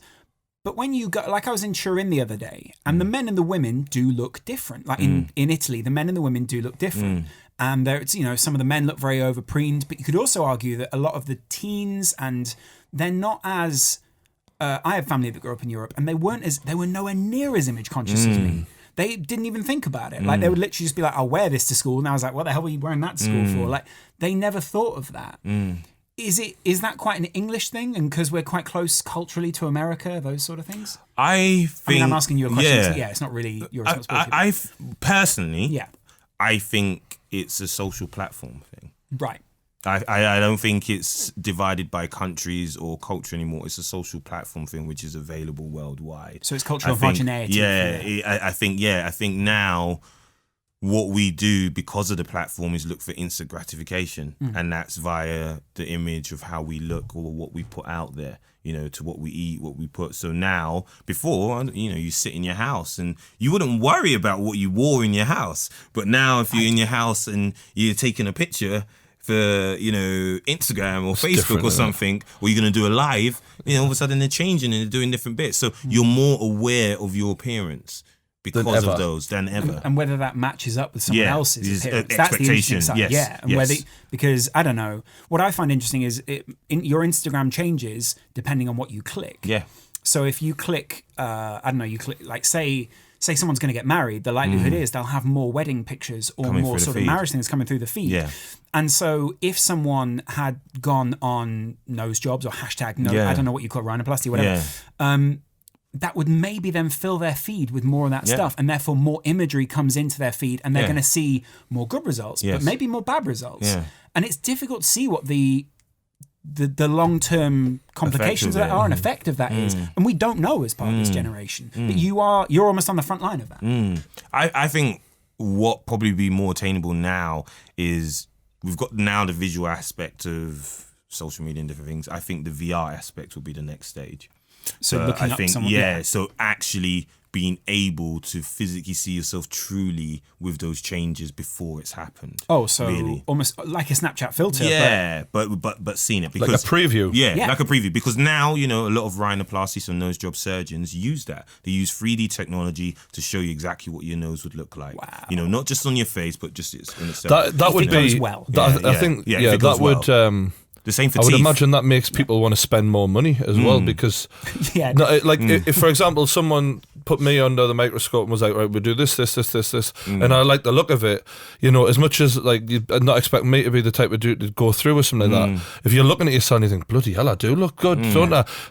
All right, where do I sign? Next, do you know what I'm saying? I'm not saying I would, it would be but a double-edged sword as well. Yeah. Because I think for some people they'll see it and go, oh, Yeah. I don't want that. or maybe put them off it. and put But them also off that's it. where the surgeon, I guess, could come, because it's a bit like when you start The Sims. I don't know if either of you have played The Sims. Well, no, but you can design your own face and sort of go, well, I'll change, I'll make the nose a little bit thinner. I bet there. you make yourself a lot more handsome than you I don't actually know are. myself on The Sims. What kind of? You just said you design yourself, so I'm just like you quoting design you. your He confirmed characters. on air he designed it. Yeah, all the time. What we did used to do is we used to play Big Brother on The Sims. What we would do is we'd fill the house with as many people as we could, and then take the doors out, like on Big Brother, and then in order to get rid of each contestant, we make them go and swim in the pool. You can make them swim in the pool, and then you take the ladder out of the pool away, and they drown in the pool. Wow. So what happens? He's then murdering virtual murdering- reality. Is next to the That's pool, not the kind of virtual reality he's talking about. But next to the pool arrives the ashes of the dead person. So until we were left Wow. with just one person in the house, sorry, mate. we then release this person from the house, and we'd lined the winner's walkway with the ashes of the previous contestant of Big Brother. And when they came out, it was a very emotional situation. They broke down all of the dead. I think there's a breakdown, all right, but I never saw this coming. Breakdown. I did not see how did Moving we on. Did I? But it's a genius idea, isn't it? Moving Do on. it at home. It's great No, fun. there's something I genuinely, really want to fucking know. What would you I do to really him? want to know this, right? What the fuck are men having done these days? Ooh, men are having a lot done. I think so. Like, Men are having a lot done. You know, What can I get done? anything. no, really. what is like? What are men? What is the hidden secrets that? Because to me, the most I've gone for is a fucking haircut and brush my teeth and that. You know what I mean? I trim my beard. That's my effort levels. But I tell you what, I bet you, and I don't know, but I bet you in your barber section or where you go and get your hair trimmed, now they've got beard oils. Yeah, they are. They've got, Yeah. you know, different hairstyles. Well, for example, Back then- one thing I have noticed that one of my pals got done. So I was like, one of my mates had like, one of my mates had the Alan Shearer haircut going on, like receding and that, and it was still like a line down the middle. I seen him 2 months later, full head of hair.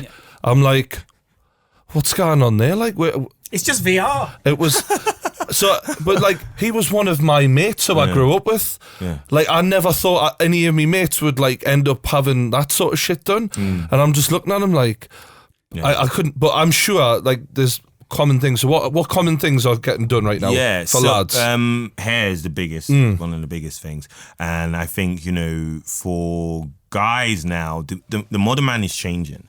You know, before it was, you know, man's man grunting, you know, would never even know what a soap is. Now, you know, probably the average man's regime would be, you know, a wash, you know, moisturizer to start, you know, sun protection, you know, these small things that no one would even do before. What they're getting? Come on, what they're getting? So a lot of guys will be getting Botox. Wow. A lot of guys, but Botox in a different way. In a certain age group? Or? I would say, you know, from about mid-20s onwards. And I tell you why. One, because people are more conscious of aging now. Yeah. You know, a lot of people are more conscious of it, not just in their own life, but in their working life. They see it as almost a weakness. You know, if they're not seen as youthful or young, they feel that's not, you know, they're going to be overlooked in that way. And I think also as well now for guys, so if we take Gordon Ramsay, he can say that because he's spoken openly. Yeah, he's spoken openly about it. He follows me on Twitter though, so don't hate me for this. That's cool. But, his face did look like a roadmap for a while. He did. He did say, you know, the bit that made was the turning point for him was when his kid put a coin in between the folds in his head. You know, you look at him now. Not going in. Yeah, you look at him now. He's still got lines as a guy, but it's much more improved. He's How much did he more get youthful. that? How was that achieved? Was that Botox? It's Botox. So what does that do? Does that like because the wrinkle's still there? Yeah, Does so- it recede? Yeah, so what happens is Botox essentially is a toxin, and what that does is it relaxes the muscles underneath the skin. When it does that, the skin is a dynamic organ, so it's constantly repairing itself. So, but when you're moving and making facial expressions, each time that's affecting the tensile strength of the skin. So when it stops, you're going to be not move. When that stops and it's just starting to redo, then the lines and the fine lines appear finer and they go away. So that's how Botox works. And so for him, folds became fine lines, you know, and then he became looking. Yeah, he looked like he had a card machine just coming out of his face for a while there. Yes. I didn't know whether to talk to him. I'll put my fucking bank card in him. Swipe. yeah. So how many men come in for genitalia stuff? Not my specialist area, really? so But if luckily someone- I don't. so I didn't even know that was possible, to be honest. Yeah. Have you never seen those documentaries? Yeah. It's not something I was searching for, like. No. It's usually under urologists. Nor was I. No, so what can men have done on that dick? That is under urology, or and they can have penis enlargements. There's a thing now called. How do you do that? So essentially, what you're doing is there's this area. The two spongy parts within the penis called your corpus spongiosum, and what they do is they can either implant that area with fat, or they can take grafts of muscle to extend the actual area itself. Fucking hell. Fucking mental. Is it what I think the main fella who I've seen who's had plastic surgery on TV is Simon Cowell. Yeah. He clearly Allegedly, yes. has had a facelift and all that. And Allegedly. his face is all puffy and shit. Yeah, that's a bit weird, isn't it? Because that's almost the complete opposite of what he'd want to achieve. If he'd have just been aging, people would be like, oh, he's actually quite a good-looking guy. I think the biggest thing, though, is what we say is most of the good work is the work you don't notice. Yeah. So he's a big example, allegedly, because it looks like it's overdone. But for many people you would see in the media, you won't even know. So, for example, and they've actually had it. Philip Schofield and people who are on the older side, the likelihood is, and this isn't me saying he's had it done, but you obviously work with a lot of celebs, as you've said, a lot of people who we wouldn't expect who've had it done. And men especially as well. Yeah, they're all getting it done completely. And you would just think they look youthful, they're aging well. You know, you wouldn't second guess that they're having something. You did an article recently in a newspaper where you sort of pointed out some celebrities who have overdone it. I think that lass who, the musician, she's got blonde hair, but she's Lady Gaga. Yeah, you said Lady Gaga. There was another lass who you named. She was mixed race. She was on Jay-Z's label. Oh yeah, but let's not say that one. Let's not say that one. Just because, did that nice. Spark a bit of... I didn't want it to. I just don't want to hurt her feelings. Yeah. And it's out there now. Yeah, I know. Yeah. But let's not say that one. All right, yeah. But Lady Gaga's obviously had stuff done.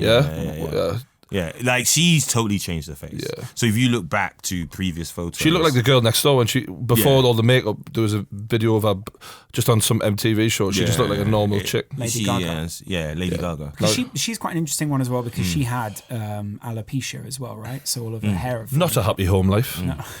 Tell you what, to get that Office reference I'm sure they do, yeah. I tell you what, that is a rarity to get an Office reference. Getting that Office reference in. Anyway, she had alopecia, and so her identity, like she's one of those people who she lives conceptually, and so some people can get away with it. Do you know what I mean? Because she's always changing her look. Her look's always changing. I think that's part of her. She sees not just her music, but her image as an art form and a way of expressing herself. So that constantly changing that is part of what she does. There's also something quite deep about this, though, isn't there? Because obviously you've got an aesthetic that people want to get. And what I did get thinking was throughout every movie that I've pretty much ever seen, there are good guys and bad guys. And more recently, more good-looking people have started to be cast as the bad guys because they're seen as vain in a way. But if you look at I don't know, Snow White and those kind of things, she's very white. She's got a really sort of what would have been quite a desirable face at that time, small nose, very white features. And then the witch had this kind of hooked nose, kind of ugly features. And it was that what was on the inside came out and those sort of things. We're taught that by fairy tales and those sort of things from a very young age. And it's not necessarily true because actually some cultures or some backgrounds, there is just a natural, I don't know what you call that, but there's like a hook in the nose. No, it's interesting what you say. I watched this social post which was quite worrying. It shows how much we are pre-programmed by just the programs and the different things we see. I remember pushing it again. They had different kids and they had a white doll and a black doll.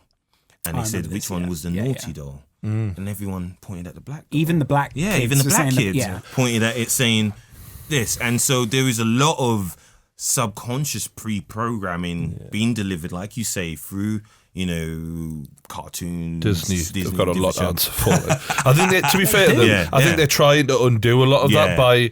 well, if you look at comics now, look at now how much it's changed. Like, you see the different superheroes now they're trying to bring through. So like Luke Cage, all those different bits now. They're trying to change, I think, what is it? Iron Man's going to be a girl. So they're looking at different ways to bring in that diversity. They had one of the Beauty and the Beast characters from the remake is gay. The cock. And they made a big deal about that because they'd never been a gay person or actually in a Disney And then they refused to cut that out. Malaysia asked for it to be removed and they didn't cut it out. Wow. Yeah. But that's something, that's a very high level sort of one. There are very micro versions of that every day, which again you must sort of see because people come in with references and those sort of things. Your magazines, so they'll bring a magazine cover and say, this is, these little bits are, they are micro references. You see that and you see that and you see in the front and go, okay, that's what's beautiful. You know, that's what I'm told is beautiful. Who's the most common person that you're bought in? It must have been like Jennifer Aniston at one time from Friends. Yeah, it's changed. I think now it's Michelle Keegan. Who's that? Yeah, she was. She's on Our Girl. She's Mark Wright's missus. She's one of the sort of She was on tabloid Coronation. Like Girl Next Door. Yeah, Okay. she's a very, very beautiful girl, and I think people like her because she's a He's texting real her back. girl. He's texting. Michelle, just talking about you. Ditch that guy. Yeah. She's a very real girl as well, so people can relate to her while Right. see that she's beautiful.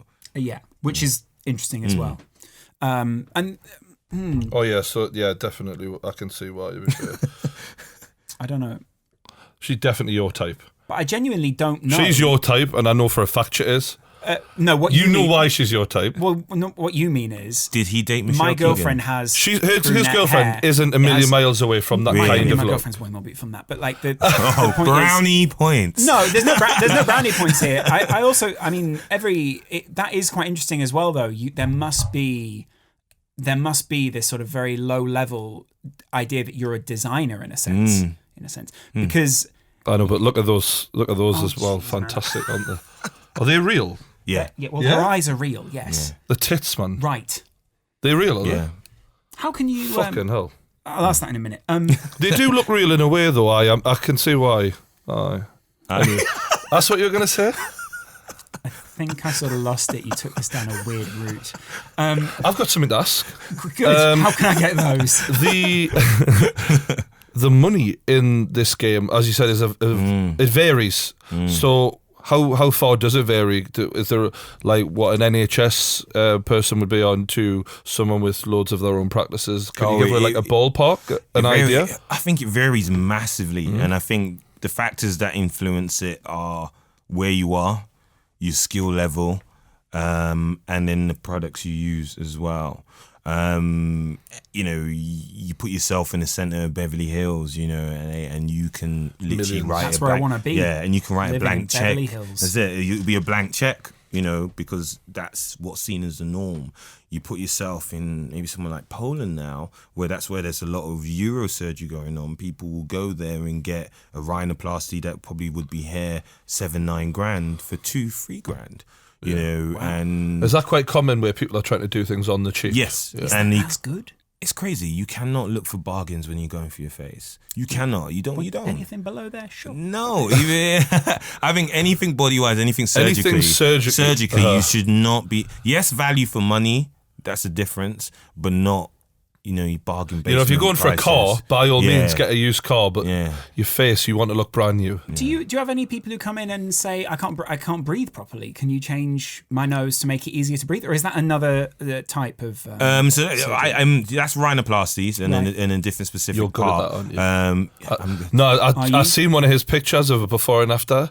In the line, you'd have thought a scientist had like it was like so perfect. That He has you'd- studied science. No, but like it was unbelievable, like how perfect he'd made it. I just fucking hell. Do you do you think about that before you go in? Do you look at the proportions? Will you measure things in a certain way? Or what's the Yeah, idea? you do. Just You know, go in and do what you want? no, completely. I think there's a scientific eye and there's an artistic eye. So there's bits that respect the ratios and the different parts that you should Yeah. see, but then also there's the kind of artistic eye that takes that into a factor, but then also then looks at the person and sees what would suit that face, so it's a marriage between the two, and if you're able to get that right, a lot of the time that's what's going to bring you success. You do seem to feel like you're a bit of an artist, don't you? You treat this like an art form, don't you?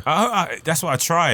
It's what I wanted to be. I think when we were chatting on the train, I literally wanted to be an artist, and then but growing up in a Nigerian household, that's not going to run. Yeah. That's not You're going to gonna run. be a doctor. I have No, to be I'm not. Keep up the doctor, doodling. Yeah. accountant, dentist, a lawyer, or engineer. That was my 5 choices. Which one are you gonna see boobs in? And there you go. But that was, you had limited choices. So I find in a way, luckily, I find I find it benefit funny of both that worlds. in school, when I was like 14, I had to pick subjects, but he was given like jobs to pick from. Yeah, in very his house. straight away. They were drilled. There was no wavering. My dad, he was a serious guy. What about techniques? I mean, that must surely make it so that you can do more things. So, Yeah. have you... like how do you learn a new technique of doing something? Like if someone comes in for the first time, do you have to do you have a manual? Like there must be a first time you did. Hold on a minute. I'm just thinking of him I can going, do eyes. 2 I can seconds. do eyes. It's like a Lego thing. No, but you know what I mean. There must be a time where you're like, it must be your first eye. Yeah. Trial and error. Yeah. Like- I fucked this one up. Don't worry. Your next patient, next one's half price. No, I think your training when you're going through medical school, when you're going through a doctor, that's how it's prepared for you. So you work your way up in levels of complexity of what you're doing. Most of us will do, rotations in different areas of surgery before you go on to that. So, I remember my first rotation was in general surgery. So one of the first things you did as a general surgical student, which was basic now, but back then you thought you were the bee's knees, would be an abscess. An abscess is like a boil with pus, and you would literally take a scalpel, make a cut, and the pus comes out. But you thought you were the greatest thing ever, because I'm doing it, man. You've done it. So satisfying done, as well, right? But I remember, it is. Oh, he pops spots all day. It's like the Dr. Pimple Popper moment. Yeah. You do it, and he did it. And then you worked your way up. So then you learned the basic skills that let you do that. So handling a scalpel, handling tissue. And then the next bit was like, controlling blood, supply. So you would cut small lesions out, and you would learn then how to close those afterwards. And then you would work your way up. Then, okay, you know how to wound manage. Let's see if you can take out an appendix. So you know the anatomy. You know already how to open a wound and handle a scalpel and handle tissue. And you know how to control blood flow. So this should be pretty. You're using all the different bits you work. That's not the appendix. And that's it. Yeah, exactly. And then you work up, and that's how it kind of works. So really, you learning as you're doing it, and I'm guessing you're you weren't progressing. squeamish. Yeah, no. At medical school, was that fun? Did you enjoy that? Yeah, I think the Social first part- side was good as well. Social side, yeah. Medical students know how to party. Yeah. Yeah, medical students know how to party. I'm not going to say what medical school I would say to, because the dean's niece at that medical school, she knew how to party. So, but I will put that on record. But I will not say what medical school I went to. But You can look that up though, because I did notice it was on his Twitter. So I have put my foot in it, haven't I? I should have told you that before you told the story. I waited. I think the thing is, again, it goes against the grain of what people think traditionally. People just think doctors have no lives. You're this square person has no life. You don't enjoy things like people do. When actually, no, it's almost the opposite. You work so hard. So when you want to cut out from that and blow off steam, you do it, and you do it sometimes putting people to excess. But then there's the balance that, like I said, where you are in society, so you can't. So as we were talking about now, It's like Wolf of Wall Street behind the scenes. yeah, Is it? Quaaludes.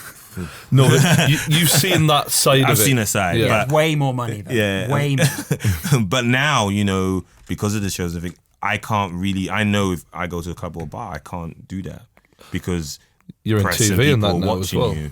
So it's a different way. How much are you, like you say you can flick a switch and you can turn it off, but like are you looking at my face and looking at his face and going, I did that way back. yeah. You went on our I Twitters did and that. went, yeah. No, when you guys walked in the room, Yeah. I analysed straight. Yeah. So I noticed different bits. So I noticed the chap that's moving the camera right now, that his earlobe was attached Okay. to there. Yeah, I That's noticed true that as well, straight by the way. up. Yeah. Like straight. So Is that something he'll have had done? Is he vain? No, Yeah. it's just. Why would someone want that done? It's- Though, it's just- he's it's got just how it gills. is. It's like Waterworld. No, but it's Kevin Costner.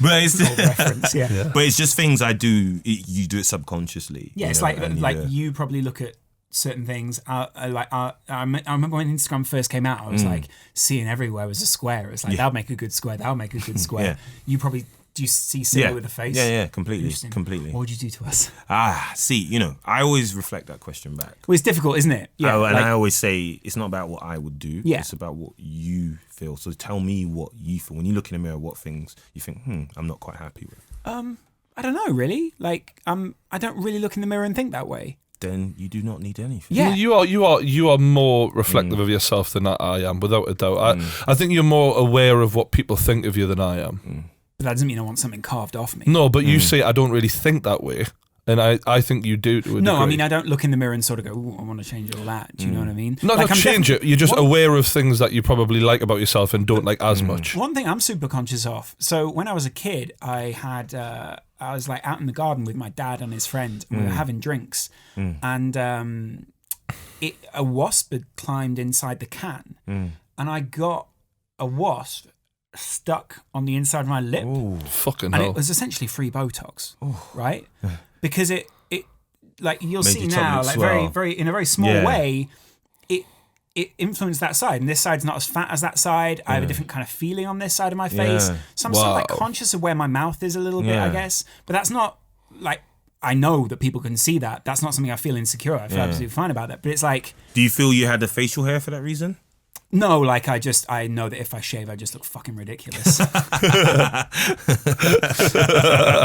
And so that's You do look a lot younger with a clean shave. do like. look a lot- I we're think close every to a man clean does to a degree, but you especially. yeah. But I'm definitely like conscious of that feeling. But I never think. I mean, I don't think right now. Oh well, I'd get the other side equaled out or something. I'd also be really worried, because my first thought when I think of any kind of surgery is, well, what if it goes wrong? Yeah. I have a few friends who had girlfriends who did those lips. They fortunately, one of the really good friends of mine broke up with her, and if you look, you're almost like, wow, you dodged a bullet, because she got something done and her lips look like. I seen a chick on Instagram like that the other day, and I'm just like, you need to fucking stop what you're doing and just Does that let go things down? relax a bit. My question is, does that go down over time, or is she always going to be stuck with The trout pout. like- Yeah, it The depends dreaded on trout pout. Yeah, it depends on what was used. So if it Okay. was something that was semi-permanent or permanent, so if she had like implants, which you can have for lips. Wow, I didn't even that's- know that. Yeah, you can. So that would stay that way unless you had it removed. Wow. And you tend not to want to remove them, because when you remove implants in the lips, it tends to be this redundant sac that's left. Yeah. So it's not particularly good. Yeah, like when a woman has a breast implant removed, sometimes it can be like a saggy. Yeah, yeah. There's also a lot of nerve endings around there. Yeah, right? Like yeah. your face is really sensitive. It is, it that would is. make me feel really Fuck me, weird. imagine kissing her. Well, that's what I was thinking. Like, you know, I've just thought of something. Oh, good. Have you ever done anything with women's vagina? I haven't. A lot of people might, it's actually a vajayjay. bigger. It's a Medical bigger. term. It's a very Yeah. medical term. It's something that's growing in aesthetics now, and it's. There was a program about it. I think. Just Well, I've seen in the recently. porn I think I industry watched what's that common is I've they seen that as basically have things trimmed down there so that Or bleached. or yeah, because they don't want I don't know what you'd say, bacon danglers. I don't know how else to describe it. I've just floored the whole fucking room here, every lads. But yeah, some women Wizard have sleeve. some No, women. that's even more different, though, isn't Yeah. it? That's like it's not. That's out. That's That's- inside.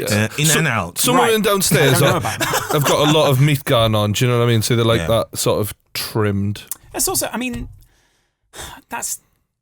that's also. I mean, I guess it's a preference, isn't it? I mean, I've seen some women down there who make me want to go vegan, honestly. No, I'm joking. I'm actually quite comfortable with it. I don't really care. And I would never Wow. say to a woman, I'd never really give a shit. I don't know, but it's obviously bothers some women enough to go and get things changed. I think some people probably get teased about it, or it is something that they sort of get. You know, they're. I don't know. And again, it comes on to what we were just talking about. What made them perceive that's abnormal?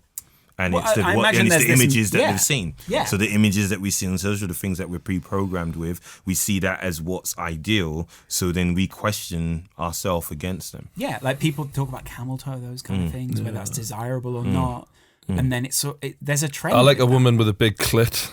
Right. I mean, you can't really. Just something, Can you just something say that that? tears. Yeah, we've all. Yeah, I mean, I'm just saying that.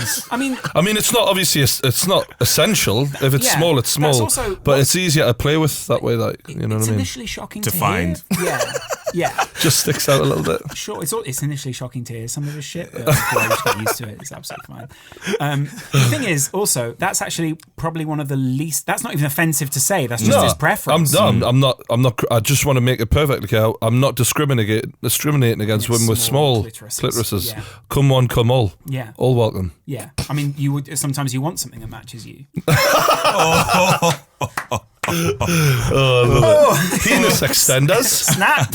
One thing I wanted to ask was, what are the best and worst bits of having your job? Okay. Start with the best. I would say the best bits. You got a nice car and all that. I've seen Yeah, that. I think the life that kind of comes with it. So you get a good lifestyle, but you do work hard for it.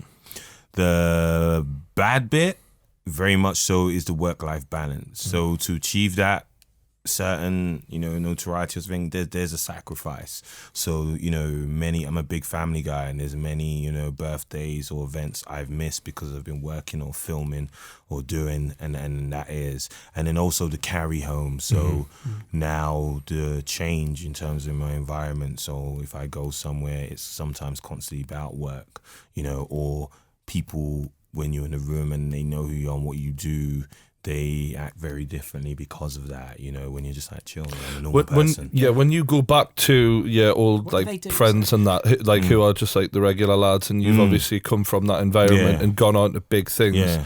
Do they still treat you like, normal TJ? They treat me, which is great, and that's why I stay like that, because I never want that to change. I never want, to almost, what I say is believe the hype, where you see people get lost in the industry and they forget who they were, where they came from, and we were all people, and that's why I don't like people to treat me any other way. And that's, to be fair, the biggest reason why I did this with you today. Because when we were chatting on the train, you're just a normal guy, and I was like, like I said, as a feeling, as a creative, you show me a video, I was like, that's dope, that's cool, let's do this, and I have time for that. I always will. Do you ever have like a crisis of conscience or anything? Yeah. So one big one is, obviously it's what I do as a job. Yeah. I haven't got my own children yet, but I've got my nieces, which I love to death. And I sit there and I think, what if then, Soraya, Abigail, they come 18 and said, Uncle, I want this. Yeah. What am I going to say? What would you say? I can't really turn around and go, well, no. Yeah. Because then the next answer will be, well, you do it to other people, why can't I? So when I think about it and I sit and mull over it, I think one of my biggest jobs is, which I try and do on my platform as well, as education. Because if they're anything like me, or Esho by brand, they're gonna be self-strong. They're gonna do what they want in the end. So, but if I give them as much information at hand for them to make it the most practical and most informed decision themselves, then whether they say yes or no, then that's down to them. We've got some questions from Twitter for you. Okay. Most of them are, what would you do with this? Yeah, well, we've got some pictures. Yeah. Some of these guys, they didn't hold back, that's fair to say. Okay. Wow. What's the worst thing you have done to a patient? It's a strange question, but I think you know what I think he means the most difficult operation you've performed in any way. I don't think that's what he means, but let's interpret it that way. Yeah, so the most difficult. Most thing where you are most stressed out while doing it. Yeah. The worst for you personally to have to perform.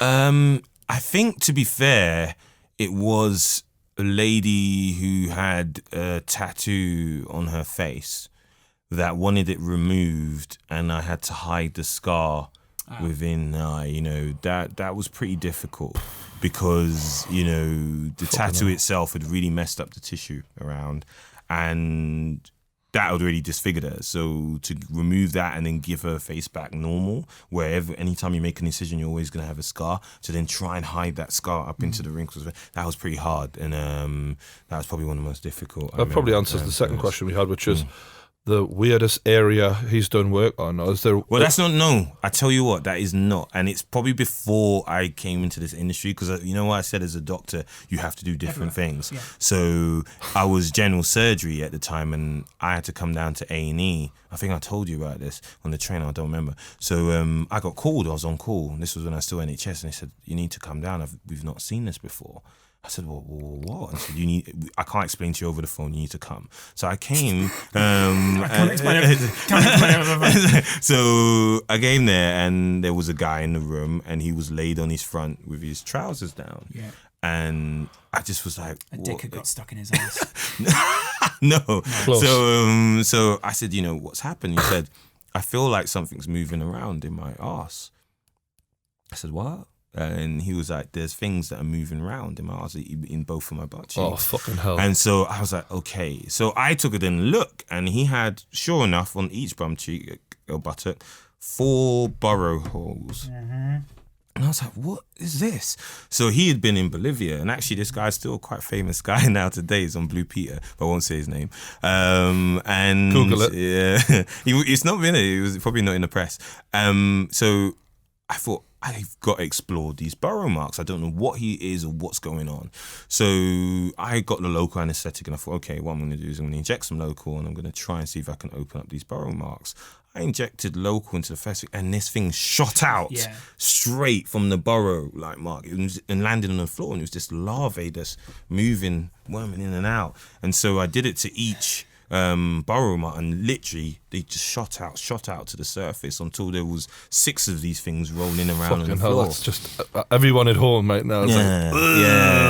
And essentially there were these larvae from these living bugs that in the water, what they essentially do is they bite and then they burrow and lay their eggs within the tissue of the skin, and part of their cycle is for it to grow and then rupture and burst out, and that's what happens. So he's quite lucky, really, that it wasn't on his face or on his back. Yeah.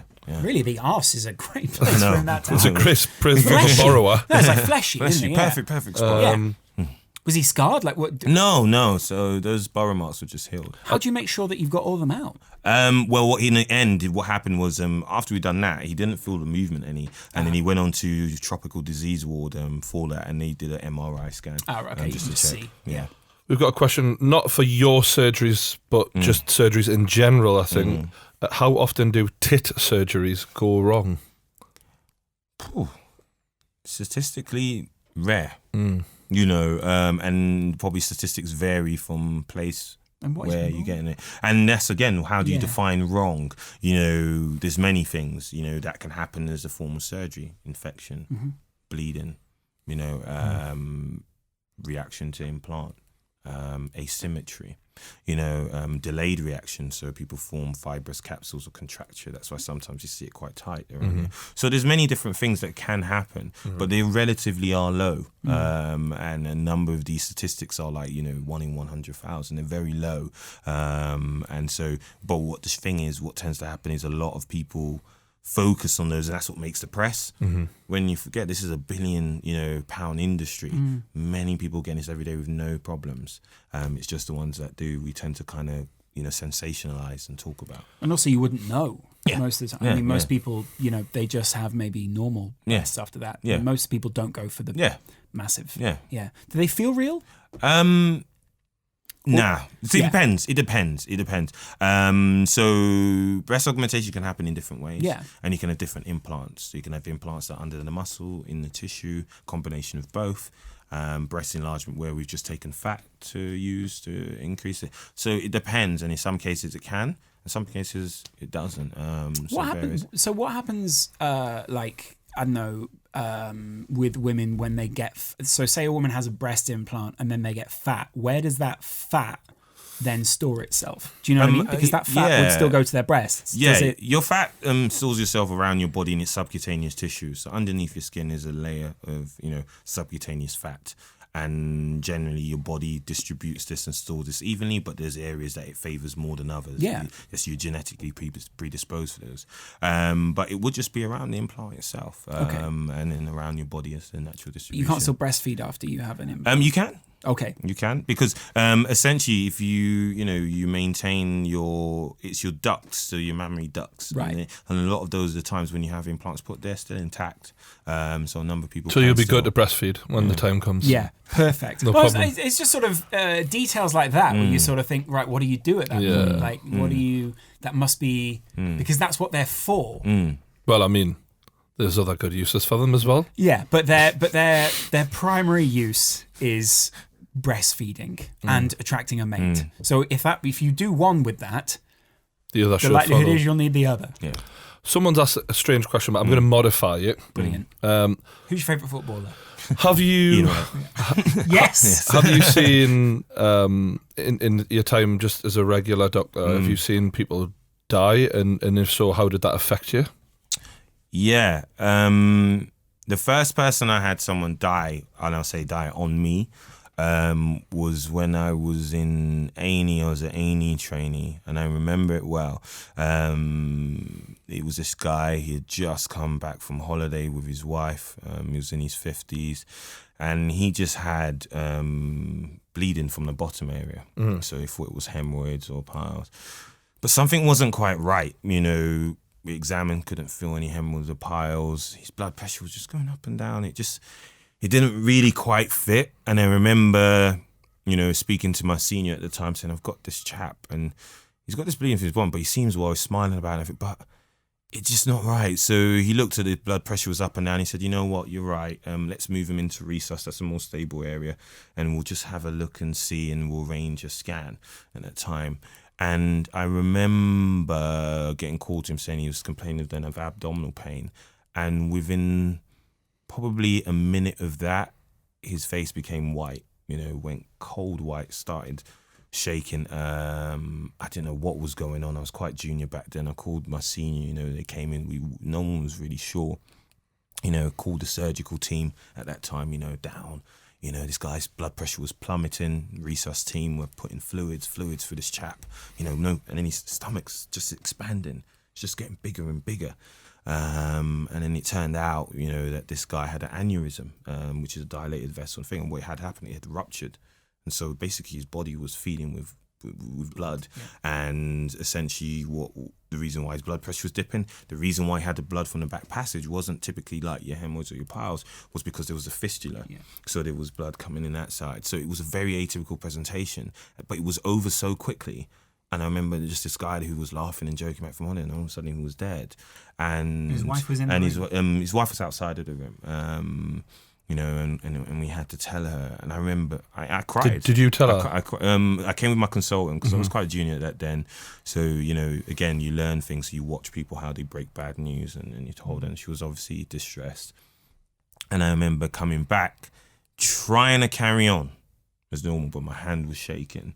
Like I was trying to write notes, my hand was shaking, and my senior came and he said, look, come. We sat down in the coffee room, and he said, look, go home.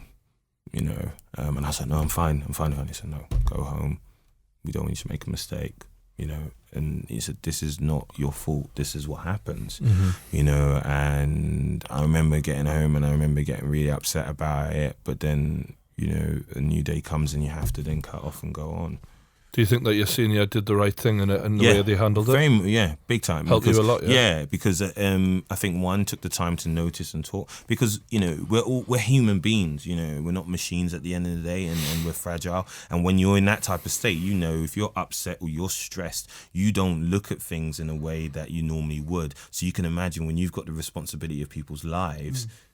And that happening to you, you don't want that then to carry over and cause then something else to happen. Detail miss. So really the right point of that is to then do. But what happens as a doctor, as you get older and you get more senior, you recognise those things for yourself. And that's part of being a good doctor, to know how those things affect you, to step away, when to say no, and then you learn those through the process. That must be quite difficult, because obviously in your 20s, you're also just naturally quite an open person. Yeah. You're quite open to experiences. Yeah. Mentally, you're more like a sponge. Yeah. And maybe you almost have to start your doctorship at that point. Yeah. First of all, because study's so long. Yeah. But secondly, because you absorb so much and you go through those in order to get to the point where you can be that 50-year-old guy who's very trustable. Yeah. Which is tricky. Yeah. Completely. Another question. Have you done any work on any YouTubers? Yeah. We said we wouldn't talk about that. No, we didn't. You don't have to name them or anything. I'm just. They've talked about it, so they've done YouTube bits. So I'm trying to remember some names, but a lot of them tend to be beauty YouTubers. So they come in the clinic and they do it as a point in perspective. And the ones I tend to work with, not the ones that just want to do it for the sake of looking a certain way, but one they were already going to get anyway, and they're using their platform to educate.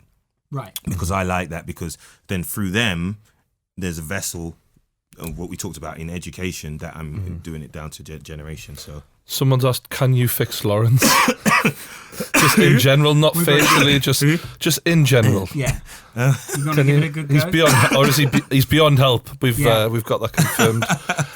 Arsenal or Spurs? Someone actually asked, and they didn't even know who you supported. Arsenal. There's no choice. Who was it? The first time he's been passionate all day. So, I get really angry about it. Like I do. Thank you. You've been an Arsenal fan all your life. You said it right. Yeah. That's. You've just met Ian, right? Actually, recently, haven't you?